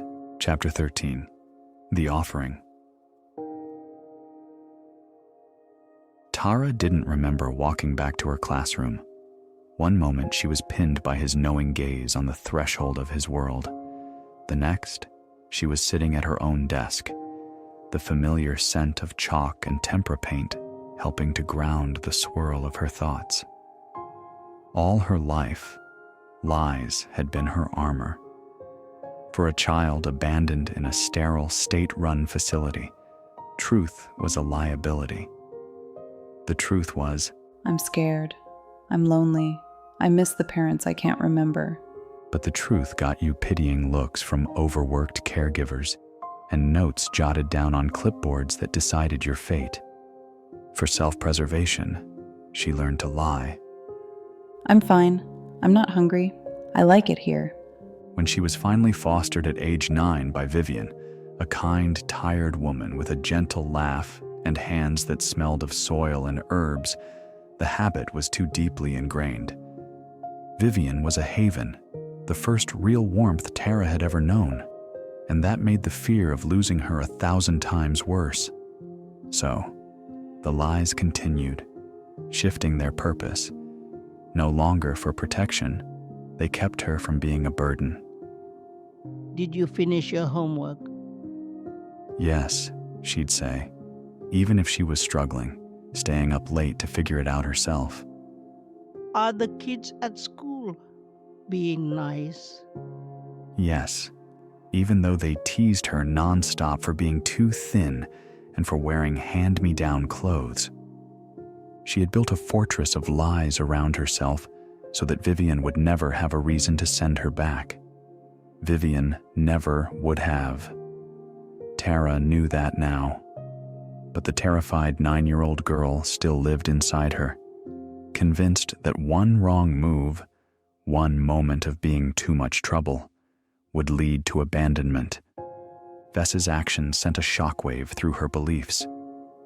He had seen her lie, a lie born of that same deep-seated instinct to handle her own trouble, to not be a burden. And he hadn't called her out. He hadn't demanded the truth. He hadn't lectured her or punished her. He had heard the fear behind the lie and eliminated its source.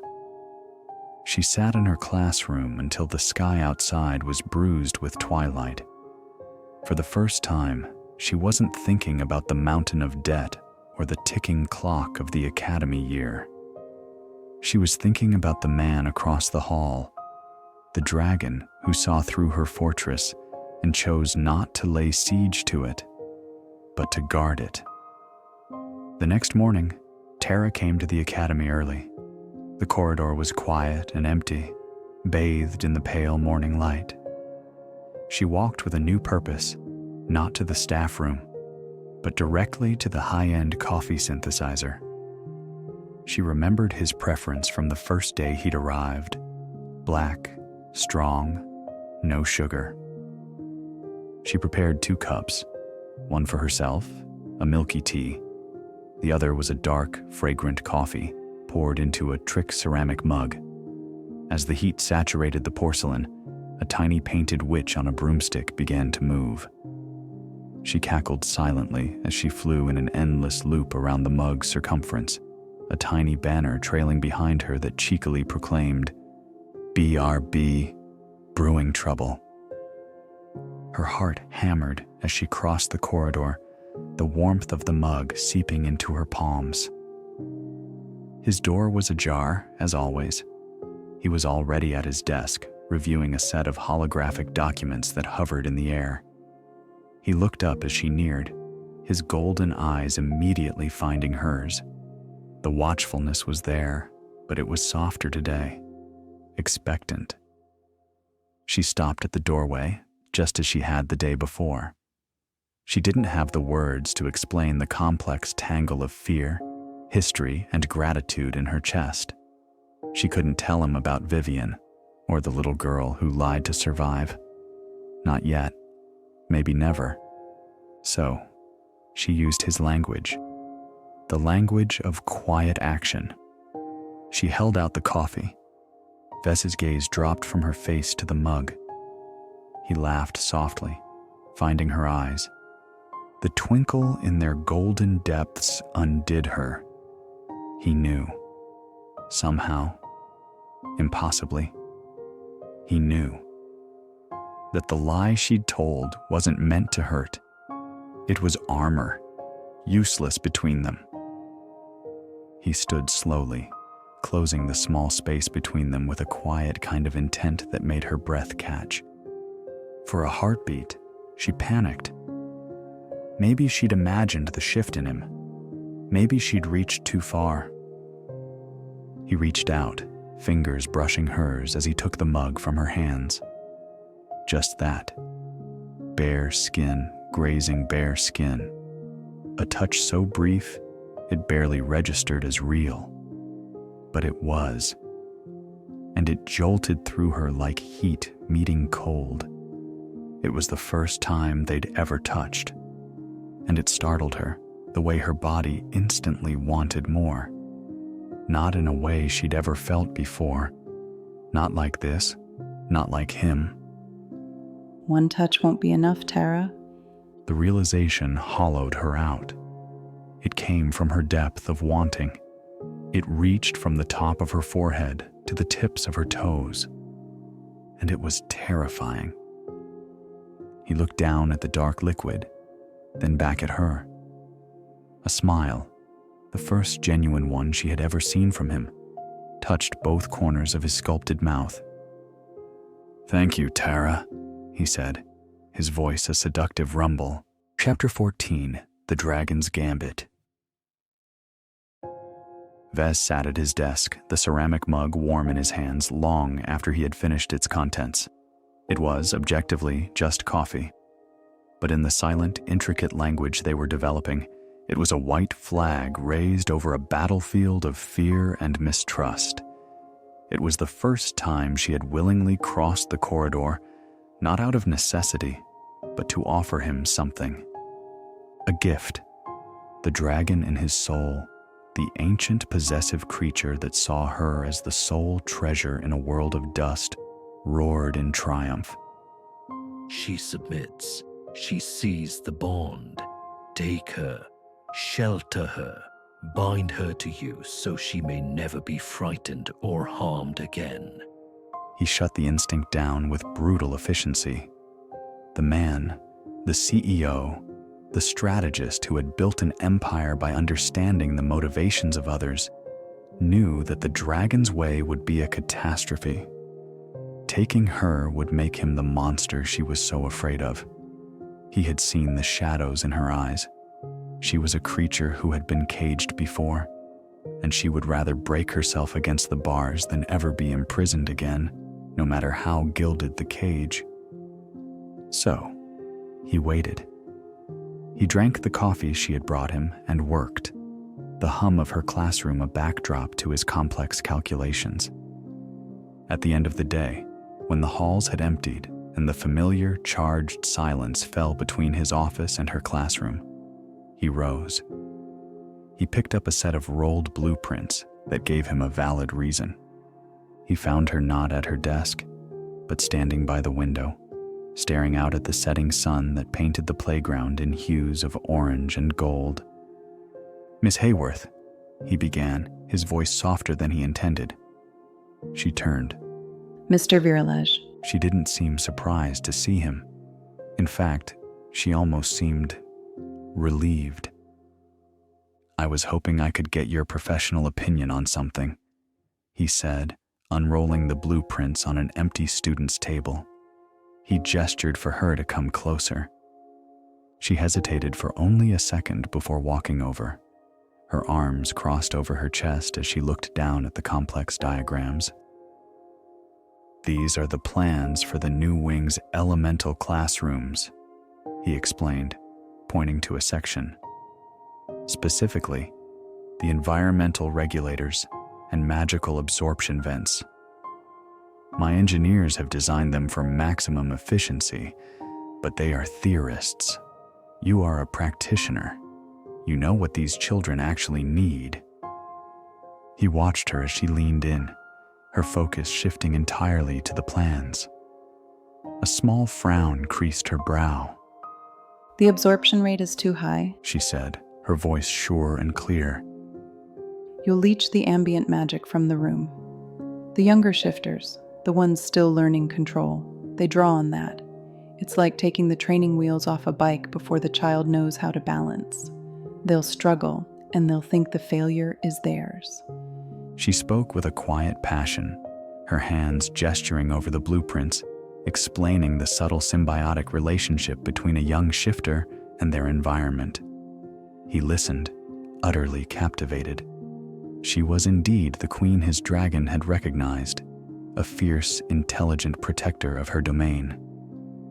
"You fight for them," he said when she finished, the observation slipping out, more personal than he'd planned. She stilled, her gaze falling from the plans. "Someone has to," she said softly. "They deserve a chance, more than I ever had." It was the closest she'd ever come to revealing a piece of herself. The opening he had been waiting for. He had to tread carefully. "The Virilage Corporation maintains a significant educational endowment fund," he began, his tone measured and deliberate. "It provides grants for promising students who need support." He paused, letting the words settle before delivering the gambit. "And for exceptional educators pursuing advanced mastery in critical fields, to allow them to complete their studies without financial burden." Her head snapped up, her eyes wide. He saw the flicker of hope, immediately followed by the shadow of suspicion. "It's a formal application process," he continued, before her mistrust could take hold. judged on merit by an independent board. Your interspecies coordinator, Mr. Abernathy, has all the details." She stared at him, her internal conflict written plainly on her face. It was a lifeline, but it came from him. Could she trust it? Could she allow herself to take it? He rolled up the blueprints, creating a space between them once more. He had laid his cards on the table. Now, the choice was hers. "Think about it," he said, his voice dropping to that sensual, intimate register.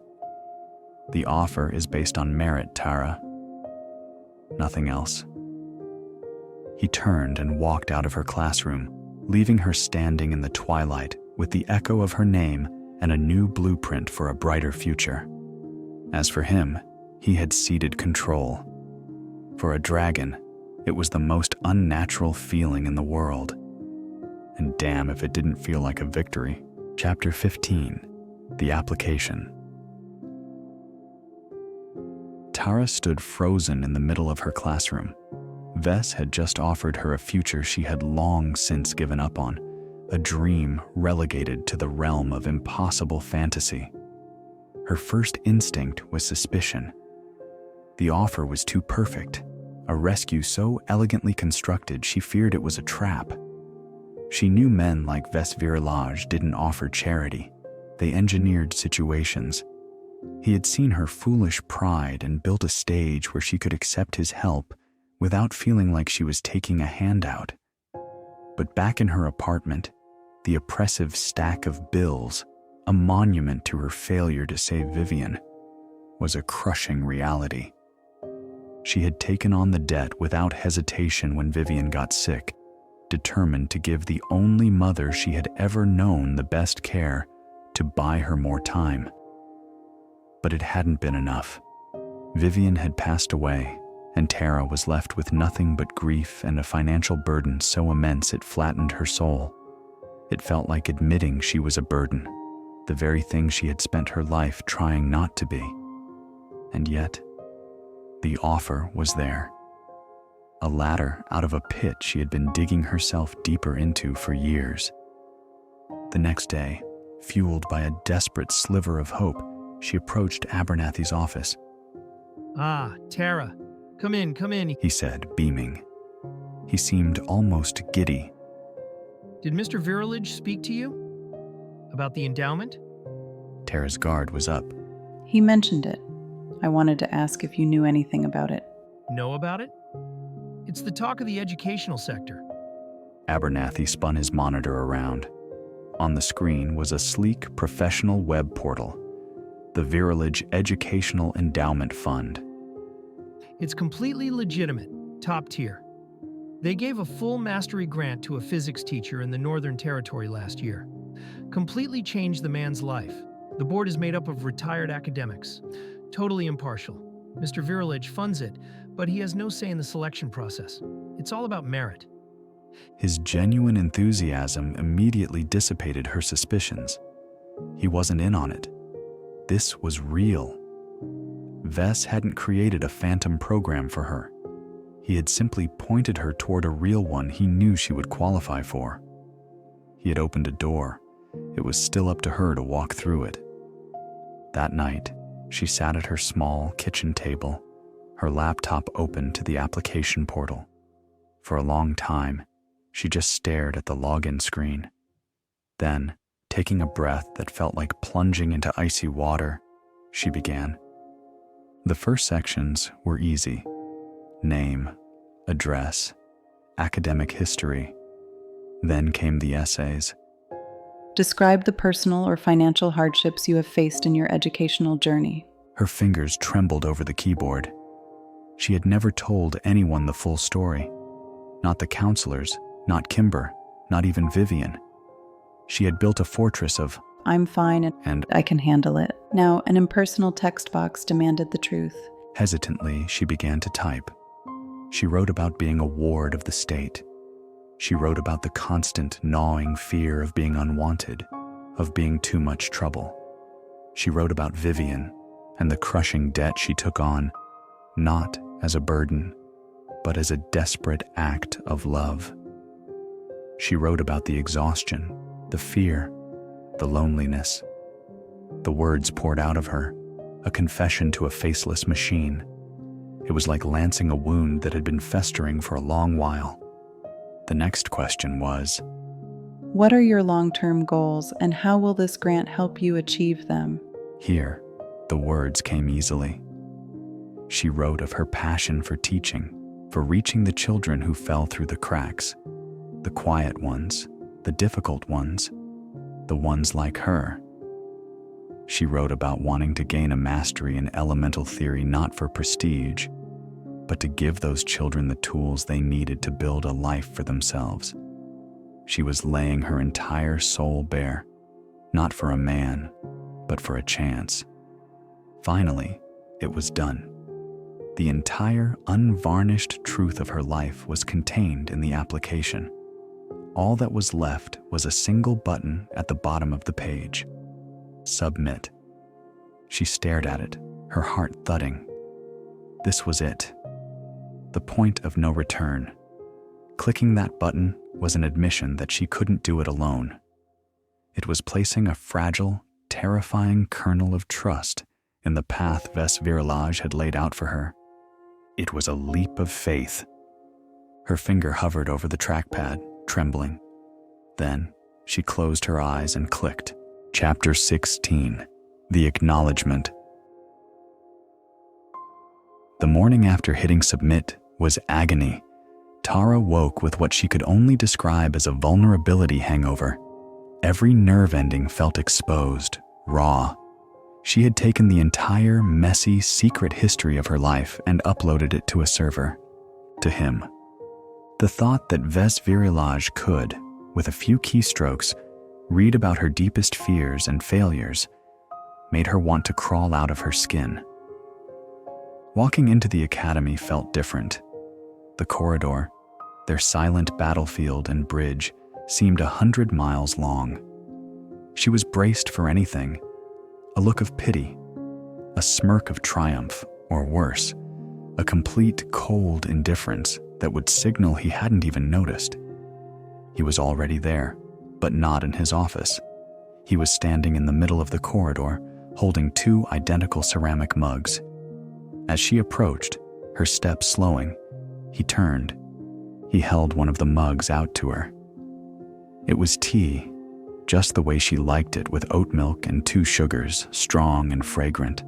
Her offering from before, now returned. The gesture was so unexpected it short-circuited her anxiety.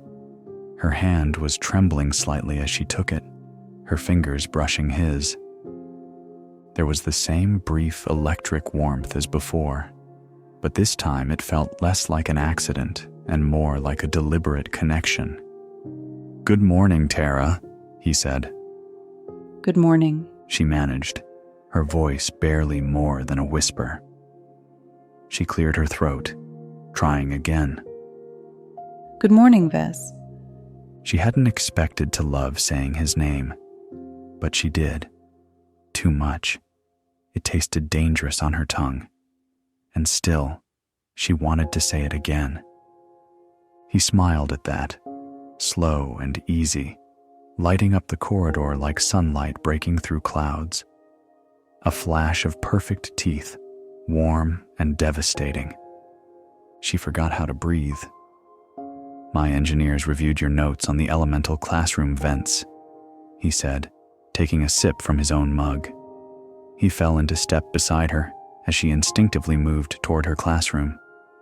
They were impressed. They had focused entirely on magical containment and not at all on the developmental needs of the students. They're redrafting the plans now. He was validating her, not as a recipient of his potential charity, but as a professional whose expertise he valued. He was shoring up the pride he knew he had just asked her to risk. I'm glad I could help, she said, finding her footing. There was something else I would like to discuss with you. They stopped at her classroom door, the air humming between them like a live wire. You have passion, Ves stated, his eyes locking with hers. My foundation is starting a new center for at-risk whelps. We need that passion. He was offering her not a handout, but a purpose. A seat at his table. Her throat went dry. We need you. I need you, he confessed, closing the distance between them. The professional space vanished, replaced by something personal, intimate, seductive. His gaze fell to her mouth, and the world narrowed to the few inches that separated them. His hand came up, his thumb brushing her jawline with an impossibly gentle touch. His head dipped, his golden eyes dark with a hunger that mirrored her own. Her pulse thundered in her ears as she leaned into his touch. He leaned down, his intent unmistakable. Tara's breath hitched, her eyes closing as she tilted her head up to meet him. This was it. This was real. Bang! Oops! A blur of motion. A lanky teenage shifter, all elbows and knees, stumbled past them, the books he'd dropped weighing down his arms. Tara and Ves sprang apart. Sorry, Miss Tara. Sorry, sir. He mumbled before scurrying away. The moment was gone, replaced by a thick, ringing awkwardness. Ves dropped his hand, his expression unreadable. Yes, she breathed into the silence, answering his unasked question and the one before it. I'm interested. A slow, dangerous smile touched his lips, a promise of future encounters. Good, he said. He turned and walked away without another glance, leaving Tara leaning against the doorframe, her fingers pressed to lips that still tingled with a kiss they had never received. Chapter 17. The Invitation. The rest of the day passed in the snap of a dragon tail. Tara moved through the classroom on autopilot, the children's voices distant, her mind circling the moment in the corridor. The near kiss, the way his hand had brushed her jaw like it was the most precious thing he'd ever touched, and the way she had wanted it. By dismissal, her chest was tight with a strange cocktail of nerves and restless energy. She stacked books, tidied desks, anything to delay walking out into the quiet hall where she knew he still lingered. When she finally forced herself to leave, she saw Ves standing with one of his men, speaking in low tones. Businesslike, controlled. Every inch the CEO and the dragon. She slowed, half hoping he would glance her way, half praying he wouldn't. She wanted to cross the corridor, to ask him to join her for a beverage, dinner, something that belonged to them and not this charged in between. But his attention stayed on the conversation. Disappointment pressed heavy in her chest as she walked past, clutching her bag a little tighter. She told herself not to care, not to want. But the wanting couldn't be canceled, shushed, or done away with. It had nestled deep into her bones, almost if it were a life force on its own. Her little beat-up car waited faithfully in the lot, or so she thought. She slid into the driver's seat, turned the key. Nothing, not even a sputter. She tried again. Still nothing. Oh, come on, she muttered, slamming her palm against the wheel. Trouble? Her head jerked up. Ves stood at her window, his jacket slung over one arm, golden eyes fixed on her. He must have followed her out. Of course he had. She rolled down the glass, forcing a rueful smile. It won't start. He was already moving closer. Then you shouldn't be driving it. His tone brooked no argument, though his mouth softened at the corners. I'll have it towed to one of my mechanics. They'll sort it out. Before she could protest, he added, almost casually, in the meantime, I'll take you home. Or better. His gaze swept over her, slow, deliberate. Let me fly you somewhere for dinner. Her breath caught. The image unfurled instantly, riding on his massive back, the wind tearing past, the ground falling away. Dinner with him, away from the academy, away from polite professional distance. Just them. Oh, how she wanted to say yes. But want was dangerous. Want was terrifying. Because flying on his back wasn't just transportation, it was a dream she'd never dared speak aloud. She had watched him soar into the sky more than once, his joy written in every beat of his wings, every arc through the clouds. He was never more himself than when he was in the air, untethered, free. And in the dead of night, when she couldn't sleep, she had imagined what it would be like to share that with him, to hold on, to feel the wind tear past as the world fell away beneath them, to just be with him. Tara. Kimber's familiar voice cut across the lot. Her friend hurried toward them, keys in hand. Car trouble? Relief tangled with longing inside her. She swallowed, giving Ves a quick shake of her head. Kimber can give me a ride, but thank you. For the first time, she saw it. A flicker of disappointment in his eyes. Subtle, quickly shuttered, but real. The sting of it made her reckless. But if you'd like, I could cook for you tomorrow night. The words tumbled out before she could stop them, her pulse racing at the thought of rejection. His smile in answer was devastating. Car troubles, homework, recess duty the next day. It all faded away. I would like that very much. Kimber called again, and Tara reluctantly pulled herself from the car. As she walked away, she glanced back once. Ves still stood beside her useless vehicle, watching her go, that smile lingering, lighting up her world. Tomorrow couldn't come soon enough. He had nearly kissed her. The smoothness of her skin against his thumb, the way she had leaned in, just enough, just right. The dragon inside him was a storm of fury and desire, prowling against his restraint. Take her, claim her, she is ours. But he had pulled back, because to take her before she chose him wouldn't win her heart. So he had let her go. And now, watching her from across the parking lot, disappointment coiled through him like smoke.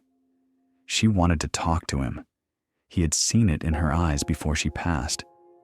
He should have dismissed his man sooner. He should have given her the chance. Instead, he found her sitting in a useless hunk of metal that dared call itself transportation. Broken, inadequate, unworthy of her. His dragon snarled at the sight. It was almost a relief, striding forward, offering what he wanted to offer.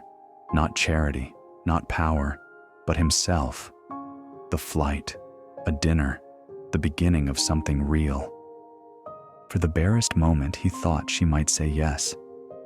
Her lips parted, her pulse jumped, his heart hammered, already tasting the wind, already imagining her on his back.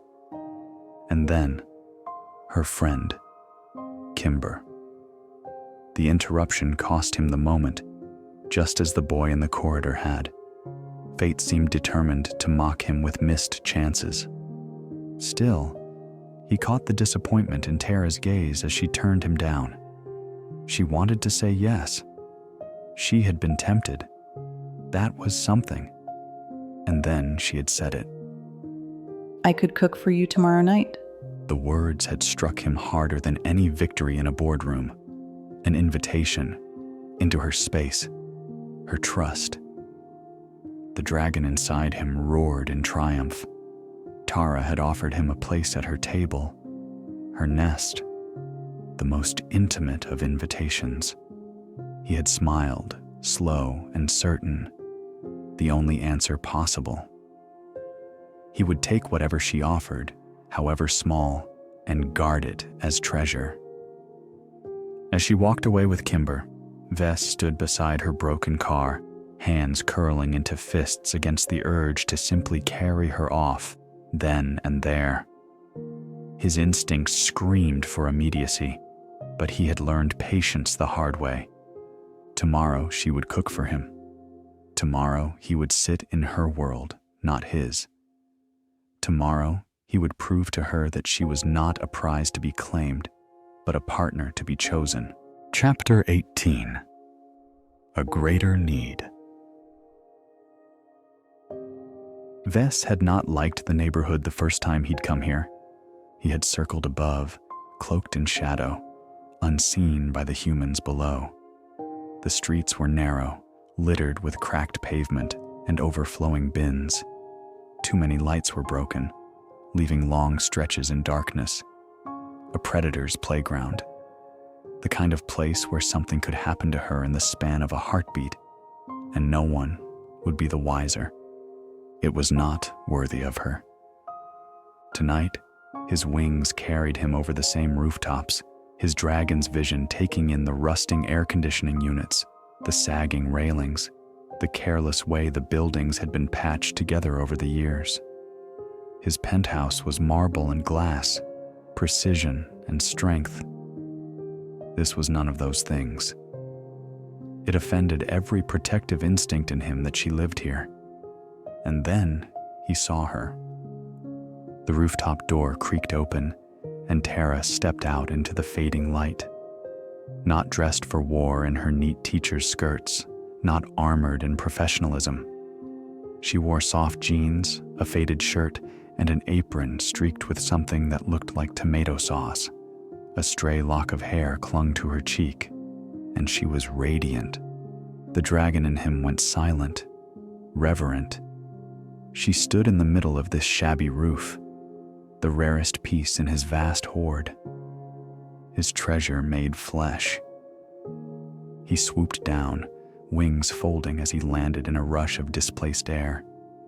His body shifted even before his claws touched concrete, scales melting to skin, muscle to sinew. In moments, the dragon was gone, and the man stood in its place, dressed deliberately plain. Dark jeans, a blue shirt, sleeves rolled up. Her gaze swept over him, lingering just long enough to betray her admiration before she smiled. Sincere, warm, a welcome that reached him deeper than any bow, any boardroom victory, any battle cry. It undid him. Ves closed the distance in 3 strides. He didn't ask, couldn't. Her scent, her smile, the knowledge that she had invited him here, into her world, into her home, was too much. He pulled her into his arms, and before either of them could speak, he kissed her. It was not tentative. It was not polite.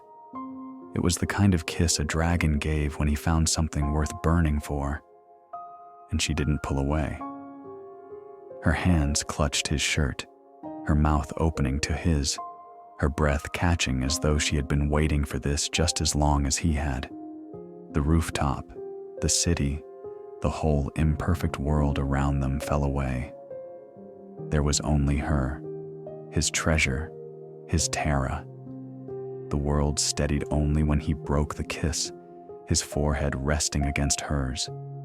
Tara's breath came in soft, uneven waves, her fingers still knotted in his shirt, as if letting go would drop her into the sky itself. I should, she whispered, a faint laugh breaking through the daze. The lasagna. Ves glanced toward the rooftop door. It can wait. She hesitated, then nodded. Together, they slipped inside. The small apartment smelled of herbs and baking cheese, warm and human and wholly hers. Tara moved to the oven, flicking the dial off with a trembling hand. The dish could keep. Tonight, food was the last thing either of them needed. When she turned back to him, he was already watching her. No armor, no walls, just a man, no, a dragon, standing in the middle of her kitchen as though he had waited lifetimes for this moment. Her throat tightened. Ves, I need to say, this isn't my first time. I hope that. He was across the room before she could finish, one finger pressing gently to her lips. His gaze held hers, steady and fierce. "No worries," he murmured, voice rough with something deeper than desire. "What came before doesn't matter." Her eyes stung, the weight of his words striking somewhere deeper than she had thought possible. And then he kissed her again, slower this time, reverent. A promise sealed in the press of lips, in the careful way his hand cupped her face, as though she were something breakable and priceless all at once. The rest happened in a dream. Clothes loosened and fell away without urgency. Each piece surrendered, like another layer of fear shed between them. They moved together through her narrow hallway, laughter breaking between kisses when they stumbled against a wall, his large shoulder knocking a needlepoint off the wall. He bent to pick it up, but she tugged him through the door to her bedroom. There was no rush. Every touch was exploration. Every sigh, every glance was a discovery. His hands lingered as though memorizing her curves. Hers traced the strong lines of him with equal awe, now that they had finally found each other. It wasn't taking. It was remembering, like coming back to a place they'd always known. She clung to him, gasping at the flood of sensation, and he whispered against her throat, her ear, her lips, words of comfort, of reverence, of unspoken love he didn't name but could no longer deny. Their bodies found a rhythm older than language, each movement a declaration. I see you. I choose you. I will not let you go. Time unraveled. There was no apartment, no city outside, no dragon and no human. Only two souls colliding, breaking, and becoming something whole. When the storm finally eased, she lay against his chest, her breath slowing, her heart steadying against the solid thrum of his. He held her as though she were the only treasure worth guarding, his hand tracing lazy circles on her back. She had thought intimacy would leave her feeling vulnerable, small. Instead, she felt infinite. Ves pressed a kiss to her hair, his tone carrying a solid vow. What we have starts here, now. Tonight and every night after will always be a new beginning. And in the quiet that followed, she realized she believed him. Chapter 19. The Weekend. The weekend unfolded like nothing Ves had ever known. It wasn't the fire of their first night, though there was plenty of that. No, it was what came after, the softer hours stretched out between dawn and dusk. Hours filled with the sound of her laughter in his arms, the warmth of her tangled hair across his chest, the quiet cadence of two people finally daring to speak truths that had lived too long in silence. They shared food, shared touches, shared stories. Late on Saturday, as they sat at her small kitchen table, Tara stirred oat milk into her mug, her gaze distant. I never really knew my parents, she said at last. I was a ward of the state from the time I was small. You learn to make yourself invisible, to not be a bother. Invisible. The word pierced him. Dragons did not hide their young. They guarded them with tooth and flame. His dragon stirred, a harsh growl echoing in his soul. She paused, and then her face softened. Then Vivian came, my foster mother. She was the first person who ever chose me, the only one. Chosen. That word rang louder still, reverberating through him like a vow. The dragon inside him surged against its cage. We choose her back, forever. She got sick when I was in my first year of university, Tara continued. Her voice quiet but steady. The kind of sick that eats everything, your health, your time, your money. I dropped out to take care of her. I don't regret the time, not a second of it. But the bills, She shook her head, eyes fixed on the swirling milk as if it held the memory. They didn't stop, even after she was gone. She gave me everything she had, and I couldn't save her. He reached across the table, closing his hand over hers. Her skin trembled beneath his, but she didn't pull away. You gave her something greater, he said. You gave her love she would never have had otherwise. No debt can erase that. Her eyes shone, and for once she didn't argue. When it was his turn, Ves told her of his parents, of the veil, that shimmering boundary where supernaturals could pass when this world wearied them, stepping into something freer, brighter. He spoke of watching them go, young and unready, and how that loss had carved both the man and the dragon. She listened, her hand still in his, her gaze steady, not pitying, not doubting, simply there. They filled the hours that way, sharing, teasing, touching, each confession another thread binding them together, each kiss another seal.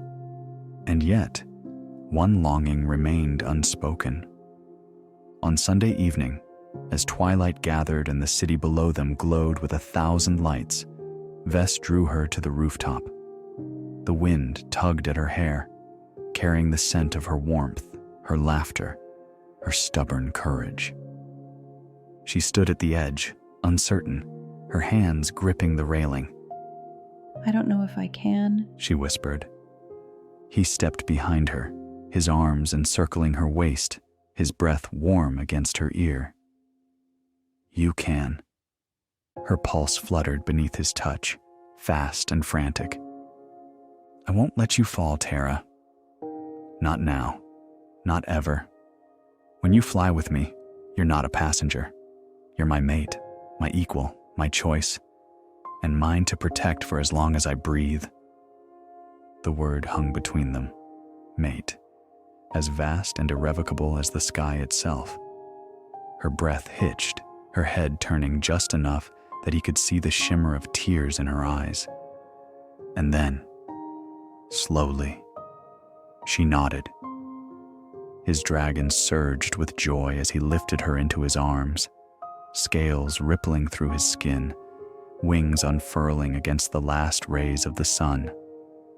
And together, for the first time, they took to the sky. Chapter 20. The sky in her veins. Tara would never forget the first time she flew. The way the ground had dropped away in a rush of wind and sound, her heart leaping as though it might burst from her chest. The way Ves's body had shifted beneath her hands, muscle and power melding into scales and wings, each beat driving them higher, farther. The city below had become a scatter of lights, small and fragile, while above them stretched a boundless sky. She had pressed her cheek against the line of his neck, and for once in her life, she hadn't felt invisible. She had felt safe, chosen. Tara carried that feeling with her through the days that followed, replaying every moment in her mind like a secret she couldn't stop touching. But he hadn't been there.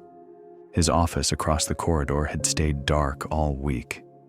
With regret in her eyes, he told her that he had business in another territory, finalizing some new project for his vast corporation. She told herself it made sense. He was a man with empires to manage, responsibilities that stretched far beyond one academy. Still, she had caught herself glancing at his door more times than she could count, each time hoping it might suddenly open. It never did. The absence hollowed her in ways she hadn't expected. She missed him, terribly. Not just the thrill of his presence, not just the way the air seemed to hum when he was near. She missed him.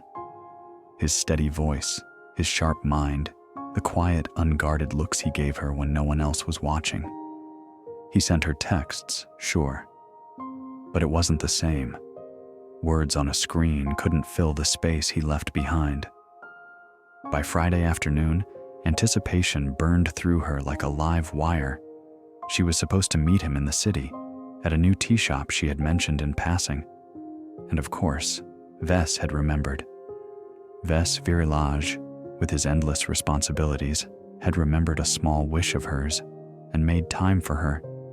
Just one night together before she left for her former hometown to visit Vivian's grave on her birthday and see Vivian's old friends. A group of ladies who still played cards once a week. She drove with the window down, the cool autumn wind brushing her face as she left the campus behind. Her old car had given up the spirit earlier in the week, and before he left, Ves had arranged a loaner. She had expected something modest, simple, not the armored tank that gleamed in her parking spot. It wasn't huge, but she could sense that it was reinforced with more than airbags. Strength shimmered in the frame itself, quiet threads of magic woven into the metal. When she texted him to ask why, his reply had been simple. "I just want to keep you safe." She hadn't known what to say back. The words had landed with startling weight, leaving her blinking down at the glowing screen, her throat tight. No one had ever said something like that to her and meant it. Not protection for what she could do, not obligation, just her. Her fingers had hovered over the keyboard before she gave up on words entirely and sent only a heart.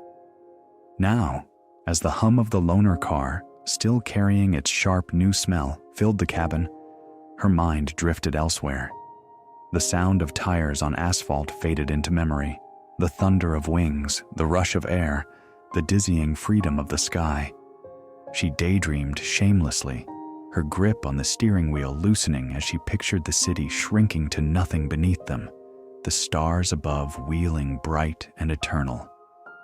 Tonight, tea with Ves. Tomorrow, Vivian. And as the city skyline rose before her, Tara realized the sky wasn't something she had left behind.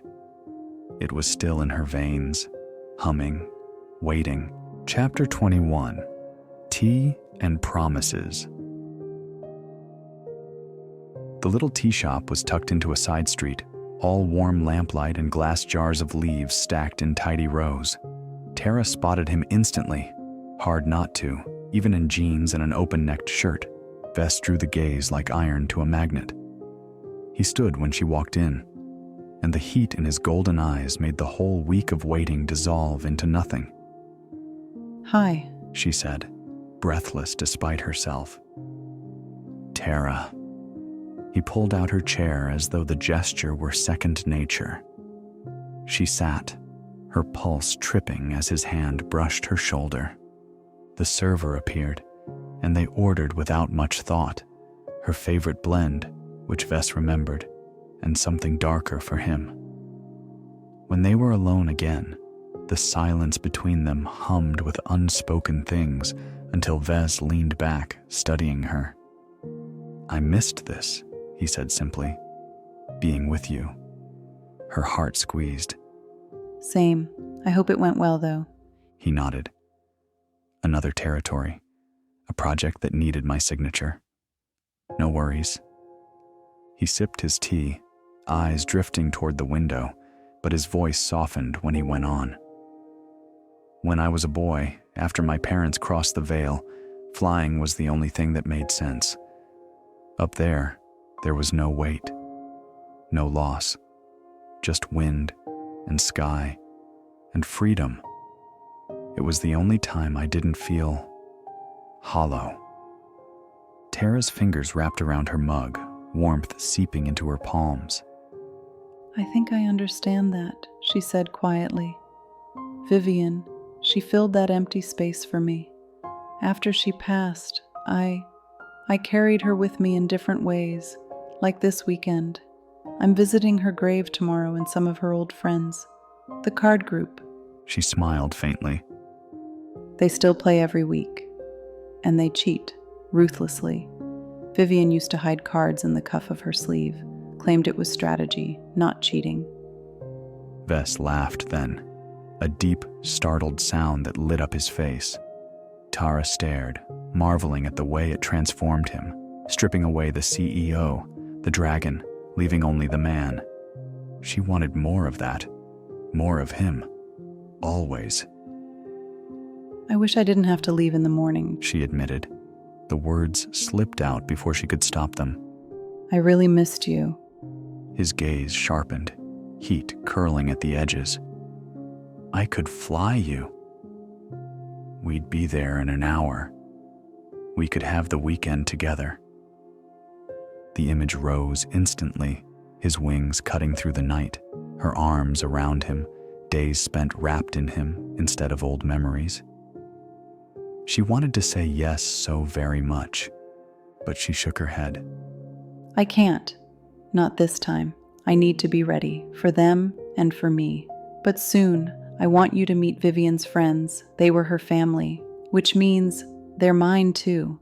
Ves's expression softened, his hand reaching across the table to cover hers. Then I'll wait. And when you're ready, I'll be there. The rest of the evening blurred, laughter and stolen glances filling the small space between them. And when she drove them back to her place, she didn't hesitate to unlock the door and pull him inside. The week apart had been too long. They kissed like it, touched like it, every moment edged with urgency. The lasagna she wanted to reheat and serve him for dinner lay forgotten in fridge as they tumbled toward the bedroom. Laughter breaking between kisses until there was nothing left but the press of mouths and the sheer relief of closeness. Afterward, tangled in sheets, Tara let out a breathless laugh.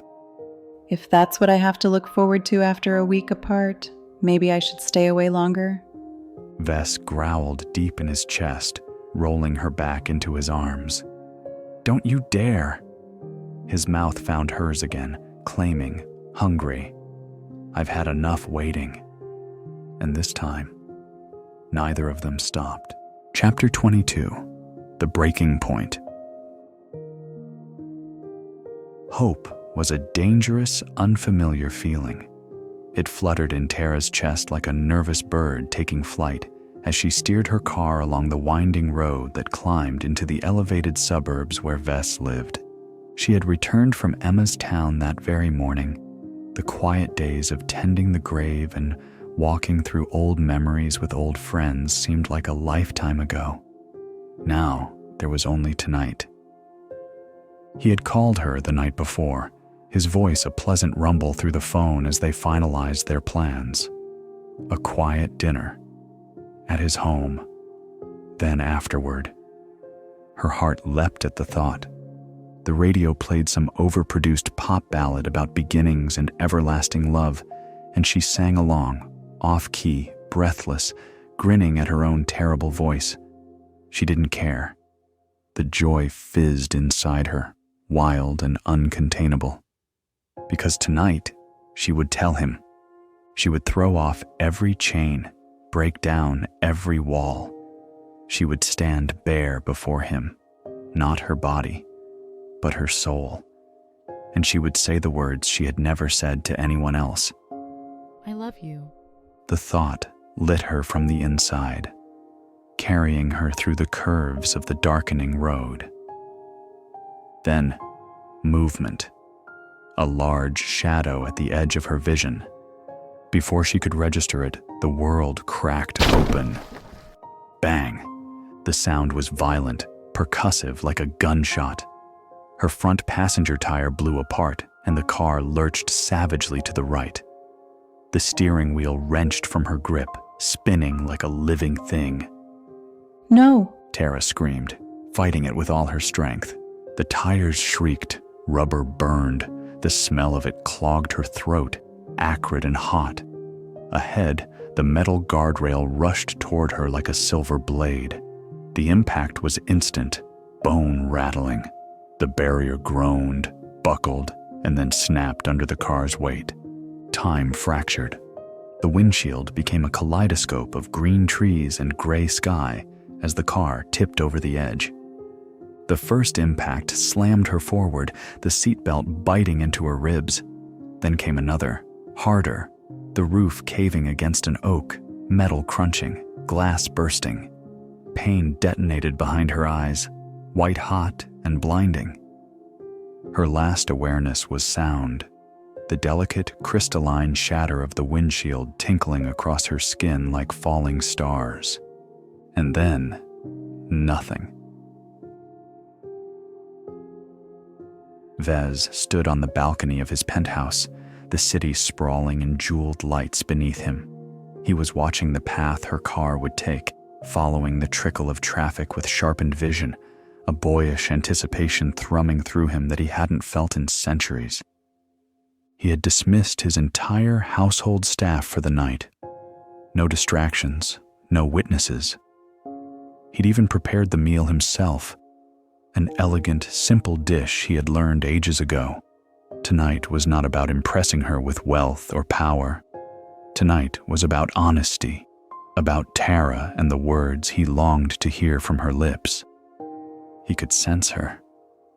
The silvery thread between them had grown stronger in recent weeks, spun from the first mug of coffee, strengthened in every kiss, every truth they had shared.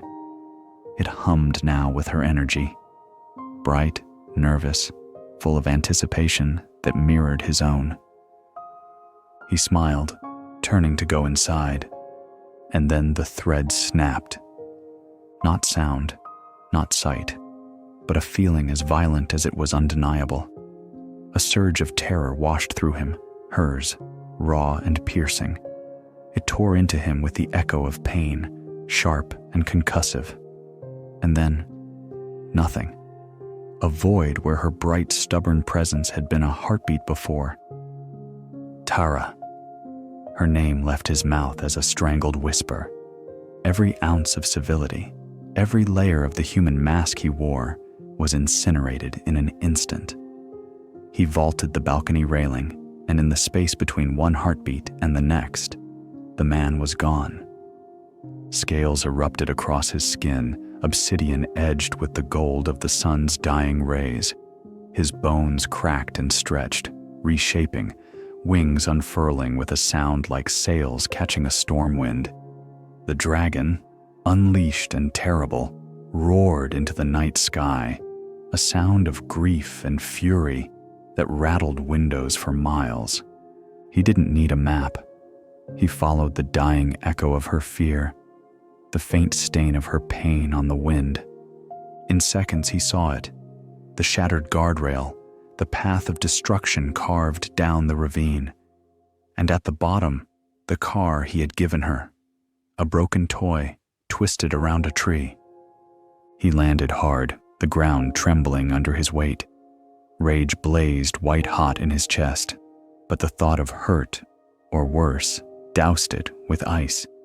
He shifted down, not fully human, not fully dragon, scaled claws and sinewed muscle compact, brutal. He ripped the driver's door free and tossed it aside like scrap. She was there, slumped against the seatbelt, head tilted, a thin trickle of blood marking her temple. Too still, too quiet. A sound escaped him, half growl, half whimper. He forced his claws to retract enough to slice through the seatbelt with care. Gently, impossibly gently for a creature that could tear through steel, he gathered her against his chest. She was terrifyingly light. A hospital was unthinkable. Too slow, too public, too vulnerable. His penthouse was the best place. It was a fortress. Only there could she be safe. With one sweep of his wings, he launched skyward, the fury of his flight scattering clouds. He held her carefully with his talons, her cold body pressed against his warm flesh. He landed on his balcony in a crash of air and carried her through the darkened rooms, past the waiting table and untouched dinner, into the sanctuary of his private suite. He laid her gently on the wide expanse of his bed, her pale face stark against the black silk sheets. His fingers shook as he pulled out his scry phone and dialed his personal healer. "Eris," he growled, his tone lethal. "Get to my penthouse. Now. There's been an accident." He ended the call without waiting. Ves sank to the edge of the bed, brushing a blood-matted strand of hair from her cheek. If she had been in that old tin can of hers, instead of the reinforced car he had given her. His dragon snarled their pain, a guttural sound that rumbled through his chest.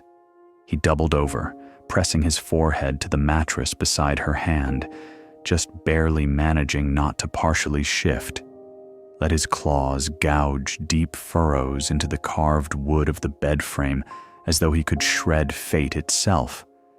Every instinct screamed to destroy, to hunt, to burn, to tear apart. Something. But he forced the beast back, trembling as he lifted her hand and pressed it against his lips. "Mine," he whispered, voice raw. "You will not leave me." Chapter 23. The Price of Silence. The first thing Tara registered was the scent of clean linen and something else, something faintly metallic and wild, like a storm just over the horizon. The second was the impossible softness of the sheets against her skin. She pried her eyes open, blinking against the dim light of a room she didn't recognize. Her head throbbed with a dull, persistent ache.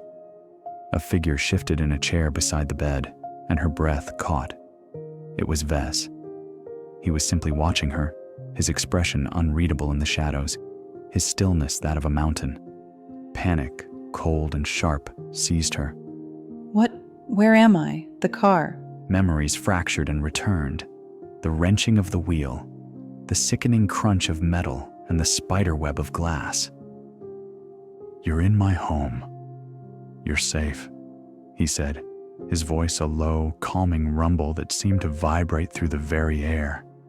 He leaned forward, and the light from a distant window caught the hard lines of his face. The fury she saw simmering in the depths of his eyes was terrifying, but she knew with absolute certainty that none of it was directed at her. "The doctor has already been here," he continued, preempting her next dozen questions. "You have a slight concussion, a sprained ankle, and some impressive bruising on your arm and ribs." His orders were unequivocal. Rest. She pushed herself up, a wave of dizziness washing over her. Her left ankle was wrapped snugly, and she hissed at the tender ache along her right arm. "I can't stay here, Ves. I have to." "You have to rest," he interrupted, his tone gentle but absolute.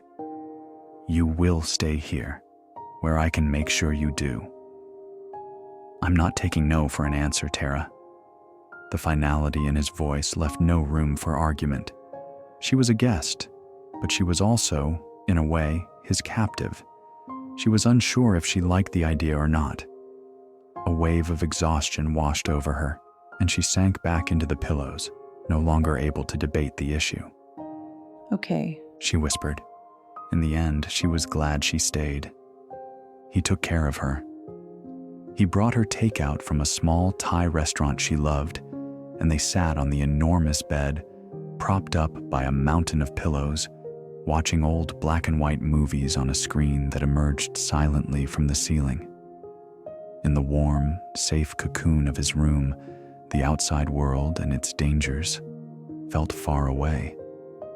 She found herself relaxing in his presence, the constant tension in her shoulders finally unspooling. As the third movie played, her eyelids grew heavy, and her head drifted sideways to rest on his shoulder. He didn't move. He was a warm, solid presence beside her. As she surrendered to the pull of sleep, she registered a rumble vibrate through his chest, and a voice that might have been part of the movie or part of her dream whispered, "I love you, Tara." She smiled in her sleep, thinking she had imagined it. The next 2 weeks were a strange, happy dream. True to his word, Ves let her want for nothing. He was an attentive, if slightly intimidating nurse, ensuring she ate, rested, and didn't put weight on her ankle. When the time came for her to leave, she found herself reluctant to go. The silence of her own small apartment felt lonely in a way it never had before. The car he had loaned her was a total loss. Before she could even begin to worry about it, Ves had another car delivered to her building. A brand new sedan, sleek and black, with 0 miles on the odometer. And once again, it hummed with magic, stronger than the last. "It's another loaner," he'd said, cutting off her protests. "From my company fleet. You need a safer car. We'll sort out the rest later." In the days after the crash, his phone had filled with red banners and blinking deadlines. A mineral rights summit in another realm. 3 chairmen cooling their heels in a glass-walled conference room. A contract so large the board had started using the word epical. Ves let calls die in his pocket. He pushed signature meetings to a week, then the next. Executives paced. Board members cleared their throats. He stayed. He fed her broth, argued with the doctor, and fixed her tea just the way she liked it. Only when Tara insisted on returning to her work, ankle braced, color back in her cheeks, did he relent and leave, breathing smoke as he flew towards the sunset. Gone for a week, he was due back that evening. They had a dinner planned, a real date, at a restaurant this time. Tara hummed to herself as she erased the day's notes from her classroom whiteboard, a genuine, unburdened happiness bubbling inside her. The classroom door creaked open. Kimber slipped in, her mouth tight, worry shining clear. Behind her, Coach Fangor hovered for a beat, lifted a hand in silent salute, and retreated. From the hall, Lank's cracked spectacles flashed as he pretended not to loiter. Even Buffer had been softer with Tara this week. Tea appearing, detentions reassigned, an uncharacteristically fierce glare for anyone who spoke too loudly near the west corridor. They cared, all of them. It wrapped around Tara like an unexpected blanket. "Tara, hun? Got a minute?" Kimber asked, glancing down the empty hall. Of course, what's up? Kimber wrung her hands. "Look, I don't believe it for a second, but you need to know what I heard just now." Tara laughed. What? Did one of your sources finally confess that they are the ones that pranked Coach Clobber with that fake troll bellow? Kimber looked at her sadly and shook her head. "I wish that were it, sugar." She took a deep breath. "There's a rumor going around that you've been making advances on Gar Stonebrook, that you're trying to break up his marriage." The chalk fell from Tara's hand, shattering on the floor. What? What did you say? "I know it's ridiculous," Kimber said quickly. "but it's spreading. I wanted you to hear it from me." The happy bubble inside Tara burst, replaced by a cold, sickening dread. The other shoe dropped that afternoon. She was packing her bag as the last of her students filed out for the day when a sharp, imperious voice cut through the air. "Leaving so soon? I'd have thought you'd be staying late to plot your next move." Tara turned. Faye Stonebrook stood in the doorway, arms crossed, contempt carved into every elegant line. A few lingering students froze in the hall, eyes gone wide. Faye, this isn't the time or the place, Tara said, her voice strangled whisper. "Oh, it's perfect," Faye sneered, stepping inside. "Right in your little kingdom. Let's be clear, charity case. Gar is my mate. Fate bonded or not, that doesn't give you license to circle him. You're done tutoring Lars, and from now on, you stay away from my family." Her gaze sharpened, making the subtext plain. "And our business associates." The threat was clear. Stay away from Ves. Humiliation, hot and sharp, washed over Tara. To be threatened like this, in front of students, was a violation. She took a steadying breath, clinging to her dignity and refusing to stoop to Faye's level. If you'll excuse me, I'm leaving. She walked past Faye, refusing to meet her venomous gaze, and fled down the hall, the burning prickle of eyes following her every step. Running and hiding seems to be your new specialty. Tara flinched. Gar Stonebrook emerged from the shadows of an alcove, blocking her path. Impeccably dressed, his smile was a predator's slash. Mr. Stonebrook, don't think you want to be seen with me, she said, anger steaming kettle in her chest. Given that I'm after you and all. That was to throw Faye off. She can be difficult. If you had only played nice, we wouldn't be in this situation. He stepped closer, the air thickening with arrogance. End this foolishness with Ves. You're embarrassing yourself. A surge of fear broke through her anger. I have no idea what you're talking about. He laughed, low and condescending. Don't you? You're a teacher, a charity case. He's a dragon. Do you have any concept of what that means? He leaned in, his voice a venomous whisper. He will live for millennia. He will watch mountains turn to dust. You are a human, a fragile, fleeting breath. You will grow old, you will wither, and you will die long before he even registers your absence. You think you can be with him? You are nothing but a temporary amusement. The words punched her in the gut. Tara paled, the world tilting. Of all her fears, being a burden, being a scandal, being hurt, she had never once considered the brutal truth of their natures. Mortality, her own fleeting existence against his eternity. Get away from me, she choked, fury edging her voice. You are a pathetic, cruel creature, and I want nothing to do with you or your family. She felt a pang of guilt about Lars, but what could she do? His smile vanished. Rage twisted his features. You ungrateful little... His breath hitched, the mask slipping. I should have finished you that day while you were driving to see him. The words slammed into her. The accident. The shadow on the road. It was him. It was him. Terror lit her veins. Somehow she shoved past him, her ankle screaming, and fled. She didn't stop until she was in the driver's seat, hands shaking on the wheel. On the drive home, she thought of Ves, not as her protector, not as her heart, not as her love. She saw instead an eternal being, a mountain who would outlive her by thousands of years. Gar's words echoed in her soul, tearing her open with a fresh, gaping wound. You will wither, and you will die. That night, she sat in her apartment, the new car keys a lead weight on the counter. She was deep in the middle of a mess of her own making.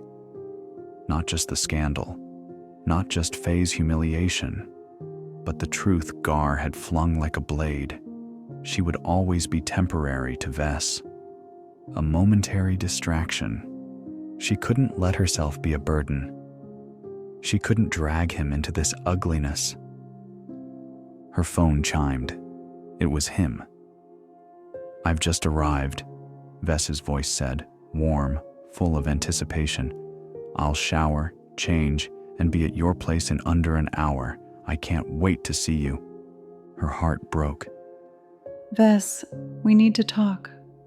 The silence on the other end was immediate, heavy. What's wrong? She closed her eyes, forcing the excuse out. I can't do this right now. With my degree finishing, the final projects, it's too much. I can't have any distractions. I need to cool things down for a while, at least until I graduate. It was true, but it was a flimsy shield for the real reason. He knew it. She sensed his confusion, his hurt, even through the phone. Tara, if something is wrong, just tell me, he urged, his voice dropping, the dragon's possessiveness bleeding through. I can fix it. You can't fix this, she said, her voice cracking. It's just me. Please, Ves. I just need some space. Please. A long, tense silence stretched between them. She could almost feel the war raging within him, the dragon that wanted to tear down her door and demand the truth, and the man who had promised to respect her. Finally, the man won. "All right, Tara," he said, his voice strained, stripped of its earlier warmth. "If that's what you need, I'll honor your wishes." The line went dead. Tara slid to the floor. Wrapping her arms around her knees, she finally let the tears come. Chapter 24. The Whole Truth. I need some space. The words echoed in his mind, nonsensical and sharp. They didn't align with the woman who had relaxed in his arms, whose nervous excitement he had felt like a second heartbeat just hours ago. The logic was flawed, the excuse flimsy. This wasn't a strategic withdrawal. It was a panicked retreat. His dragon roared, a furious, possessive beast clawing against the cage of his control. "She is lying. She is in distress. Go to her." His human side had given his word to honor her wishes. That didn't mean he would remain ignorant. Ves picked up his scryphone and dialed Leroy. His security chief answered on the first ring. "Change of plans," Ves growled, his voice tight. "I need you to find something out for me." Discreetly. "Sir?" "Something has happened to Tara Heyworth," Ves stated, the words tasting like ash. "In the last 12 hours, she's trying to push me away. I need to know why. Check her workplace, her building, any chatter. I want to know if anyone has approached her, threatened her, looked at her the wrong way. I want to know everything. And Leroy, have your forensic team go over the wreckage of her car again. Every millimeter. If Gar had caused the accident." Ves dismissed the thought before his dragon took hold of it, demanding death and destruction. "Understood," Leroy replied. "I'll have a preliminary report for you within the hour." He paced the length of his balcony, the cityscape outside mocking him with its serene beauty. Less than 40 minutes later, his scryphone chimed with a secure file from Leroy. He opened it, his jaw tightening as he read. Subject: Tara Heyworth key findings. Campus rumors. Significant chatter detected among the student body and junior faculty. Rumor alleges Ms. Heyworth is pursuing a romantic relationship with benefactor Gar Stonebrook. Source of rumor appears to be a coordinated disinformation campaign. Public confrontation. Faye Stonebrook confronted Ms. Heyworth at approximately 16:45 in her classroom. Eyewitnesses report Faye Stonebrook shouting accusations at Ms. Heyworth to "stay away from my husband." Ms. Heyworth did not engage and left the scene, described by witnesses as humiliated. Subsequently, Gar Stonebrook was seen harassing Ms. Heyworth by her car. Before the witness could intervene, they overheard Mr. Stonebrook telling Ms. Heyworth that she was nothing but a fleeting amusement to Mr. Ves Virilage, that she would wither and die long before the dragon even registered her absence. Ms. Heyworth was observed to pale visibly at his words. Shortly thereafter, she drove off, looking distraught. Ves's hands curled into fists as the dragon inside him bared its teeth. Now he understood. Tara hadn't pulled away because of the scandal or the whispers. She had looked at him, at what he was, and drawn the only conclusion she could, that their love was doomed by nature itself, that he would go on, eternal, while she faded to dust. And in her fear, she had done the one thing guaranteed to shatter them both. She had walked away. A hollow memory rose unbidden. The centuries he had lived before her, empty days filled with wealth and strategy and power, all of it nothing but ash in his mouth. That life, stretching forward without her, was no life at all. It was a prison of time. Just as this cold realization settled in, his scryphone chimed again. A second priority-flagged message from Leroy. Subject: Urgent. Forensic finding. Heyworth vehicle. Sir, the team found something. Embedded in the crumpled metal of the passenger side door at the primary point of impact was non-human biological material. A tuft of coarse dark fur sheared off by the force of the collision. Ves's breath hitched. We ran the DNA. It's a definitive match to the supernatural database. The fur belongs to Gar Stonebrook's shifted form. A low growl rumbled in Ves's chest, a sound of pure, predatory satisfaction. This was it. This was physical, undeniable proof of Gar's treachery. He had warned him to stay away. This was the last nail for Gar's coffin. Ves forwarded the encrypted forensic file directly to the Covenant Judiciary's chief arbiter. He added a single line: "The evidence is now conclusive. I await your summons." With conclusive proof, the trial was merely a formality. The slow wheels of justice were about to accelerate into a final, crushing verdict. The dragon in him roared, not with fury this time, but with certainty. If the chasm between them was mortality itself, then there was only one conclusion to draw. His promise to Tara was void, broken by the lies of a dead man walking. There was only one choice left to make. Chapter 25. The Price of a Lifetime. The aftermath of the confrontation left Tara hollowed out. Gar's venomous words had done more damage than any physical attack ever could. They had planted a seed of impossible truth in her heart. She found herself at Kimber's apartment, staring at a mug of tea she wasn't drinking.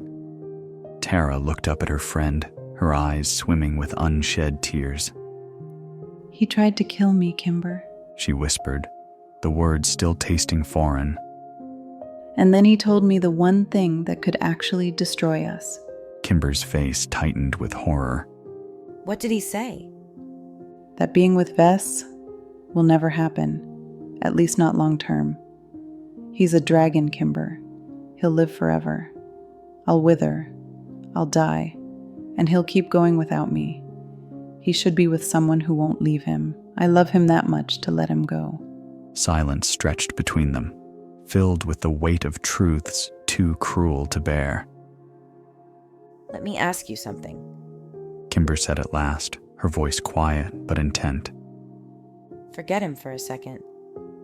If you could, would you live forever? Tara didn't even hesitate. The answer rose from her like a heartbeat. "Yes," she breathed. "For him, I would." Something flickered in Kimber's gaze, a spark of thought. Davy, the warlock I used to date, once told me something. Guy was half drunk, so take it with salt. She waved a slim hand in the air. Anyway, he said dragons aren't bound by wishes. Their magic is about balance, need and cost. He claimed that if a dragon wanted something badly enough, the world would give it. But only if the dragon gave up the dearest thing it had in return. Tara's heart leaped before she could crush it back down. She pictured Ves, his power, his pride, his wings cutting through the night sky. "His wings, he would never give them up," she whispered, her voice lifeless. "Flying is his life." Later that night, her phone chimed. A single, unadorned message from Ves. "My apartment, the rooftop. Please." Her heart hammered. She had to end this. She had to tell him goodbye, for his sake. The elevator doors opened onto the windswept roof. The city glittered below like a galaxy of earthbound stars. And in the center of the rooftop, he was waiting. not in his human form. Coils of obsidian stretched across the stone, his immense body glowing faintly in the moonlight, his wings, vast and terrible, curved like sails catching the night wind. His eyes burned, two suns, fierce and eternal. For a heartbeat, Tara froze. He was magnificent, terrifying, the sum of every nightmare and every dream. A creature out of myth, but love burned brighter than fear. She stepped forward, hand trembling, and laid it against the scaled curve of his cheek. The warmth surprised her, like sun-baked stone, solid and alive. "You're beautiful," she whispered, the words breaking out of her like floodwaters. "I love you, all of you, always." Her words shattered the last of his restraint. No fear, no hesitation, only love. For 2 centuries, his wings had been his most precious possession. They were freedom, power, his endless sky. But as she stood before him, small and fierce, whispering love with no shield between them, their worth shifted. An eternity of empty skies, or a lifetime looking into her eyes. There was no choice at all. He closed his eyes and called on the oldest magic, the magic of balance, of need and cost. In the old tongue, he spoke a vow not to the heavens, but to the fabric of the world itself. He offered his wings, his sky, his freedom, and in return, he asked for only one thing: time. A lifetime, hers, matched to his. The words rippled through the air, ancient and terrible. Then the world erupted. A thunderclap split the rooftop, though no storm lay overhead. White lightning bloomed from Ves, not striking down but exploding outward, searing them both in a flood of light. Tara gasped, but there was no pain, only a wild, surging energy that poured through her veins, filling every cell until she thought she might burn alive with life itself. It was like waking after a lifetime of sleep. The light receded. The rooftop returned. But nothing was the same. The city lights were diamonds, each sharp and brilliant. The air tasted of ozone and starlight and him. And Ves, he stood before her in human form, eyes still glowing faintly with power. She looked past him. His back was bare, the space where his wings had been, empty. Her heart lurched. "Ves?" she whispered, horror slicing through her. She reached toward that empty space with shaking fingers. What have you done?" He stepped forward, cupping her face in his hands. His touch was warm, steady, grounding. His voice was soft, unshakable. "They were only wings, Tara. They couldn't hold you. I would give up the sky 1,000 times to spend one lifetime on the ground with you." His thumb traced her cheek, where the energy still hummed beneath her skin. "I didn't make you immortal. I wouldn't steal your choice. I just tied my life to yours. We will have a lifetime. Together. We will grow old together." Tears spilled hot and fast, but they weren't of sorrow. They were joy, incandescent and overwhelming. He hadn't only chosen her, he had remade his entire existence for her. She threw her arms around him, clinging tight, her tears soaking his shirt. The empty space where his wings had been was no void at all. It was a monument, proof that love could move mountains, proof that love could give up the sky. Epilogue: The Ground and the Sky. The trial was short, though not without drama. The arbiter's voice cut through the chamber like a gavel of stone. The evidence was irrefutable. Gar Stonebrook had deliberately caused the crash. But when they asked Tara to speak, to confirm her testimony, she looked not at Gar, but at Lars. The boy's face was pale and blotched from crying, his small fists clenched in helpless fury and grief. She couldn't do it. I ask mercy, she said, her voice shaking but clear. Not for him, for his son. Don't send him to the bone gnaw pits. Banish him, strip him of title, of power, of pride, yes, but don't leave Lars with that horror tied to his name. The chamber rippled with murmurs. Gar's alpha refused to help him, shoulders squared in silent disgust, and so the verdict was delivered. Gar was cast out, sent to a barren realm where his name meant nothing. His pack turned their backs, his power gone, his legacy dust. Faye approached Tara afterward, tears streaking her immaculate face. I'm sorry, she stammered, voice raw. For everything I said, everything I believed. I should have seen him for what he was. You were never the enemy. She swallowed hard, and for the first time, Tara believed her. Faye changed after that, quieter, humbler. For Lars's sake, she learned to soften. Weeks later, autumn sunlight streamed through Tara's small apartment windows. The scent of rosemary and garlic filled the air as she pulled a bubbling casserole from the oven, setting it down on the counter with a triumphant grin. Behind her, Ves leaned in the doorway, sleeves rolled to his forearms, a towel slung casually over his shoulder. He looked out of place in her modest kitchen, too broad for the frame, too powerful for the low ceiling, yet entirely at home. "You're smiling like you've conquered a kingdom," he teased. She swatted at him with the oven mitt. Lasagna is harder than it looks. He crossed the room in 2 strides, wrapping his arms around her waist from behind. His lips brushed her temple. "I'll take your word for it.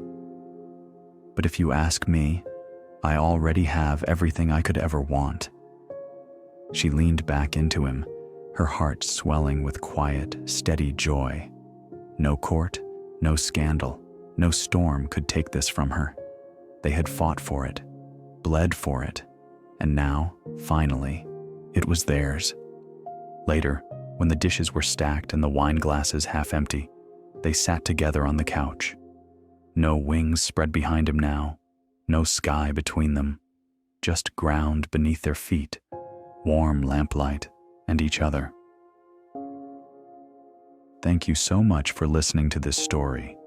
If you enjoyed it, please take a moment to like, subscribe, and drop a comment below. It really helps the channel. And if you know someone who loves paranormal romance with or without spice, share this audiobook with them so that romance audiobooks can continue to grow.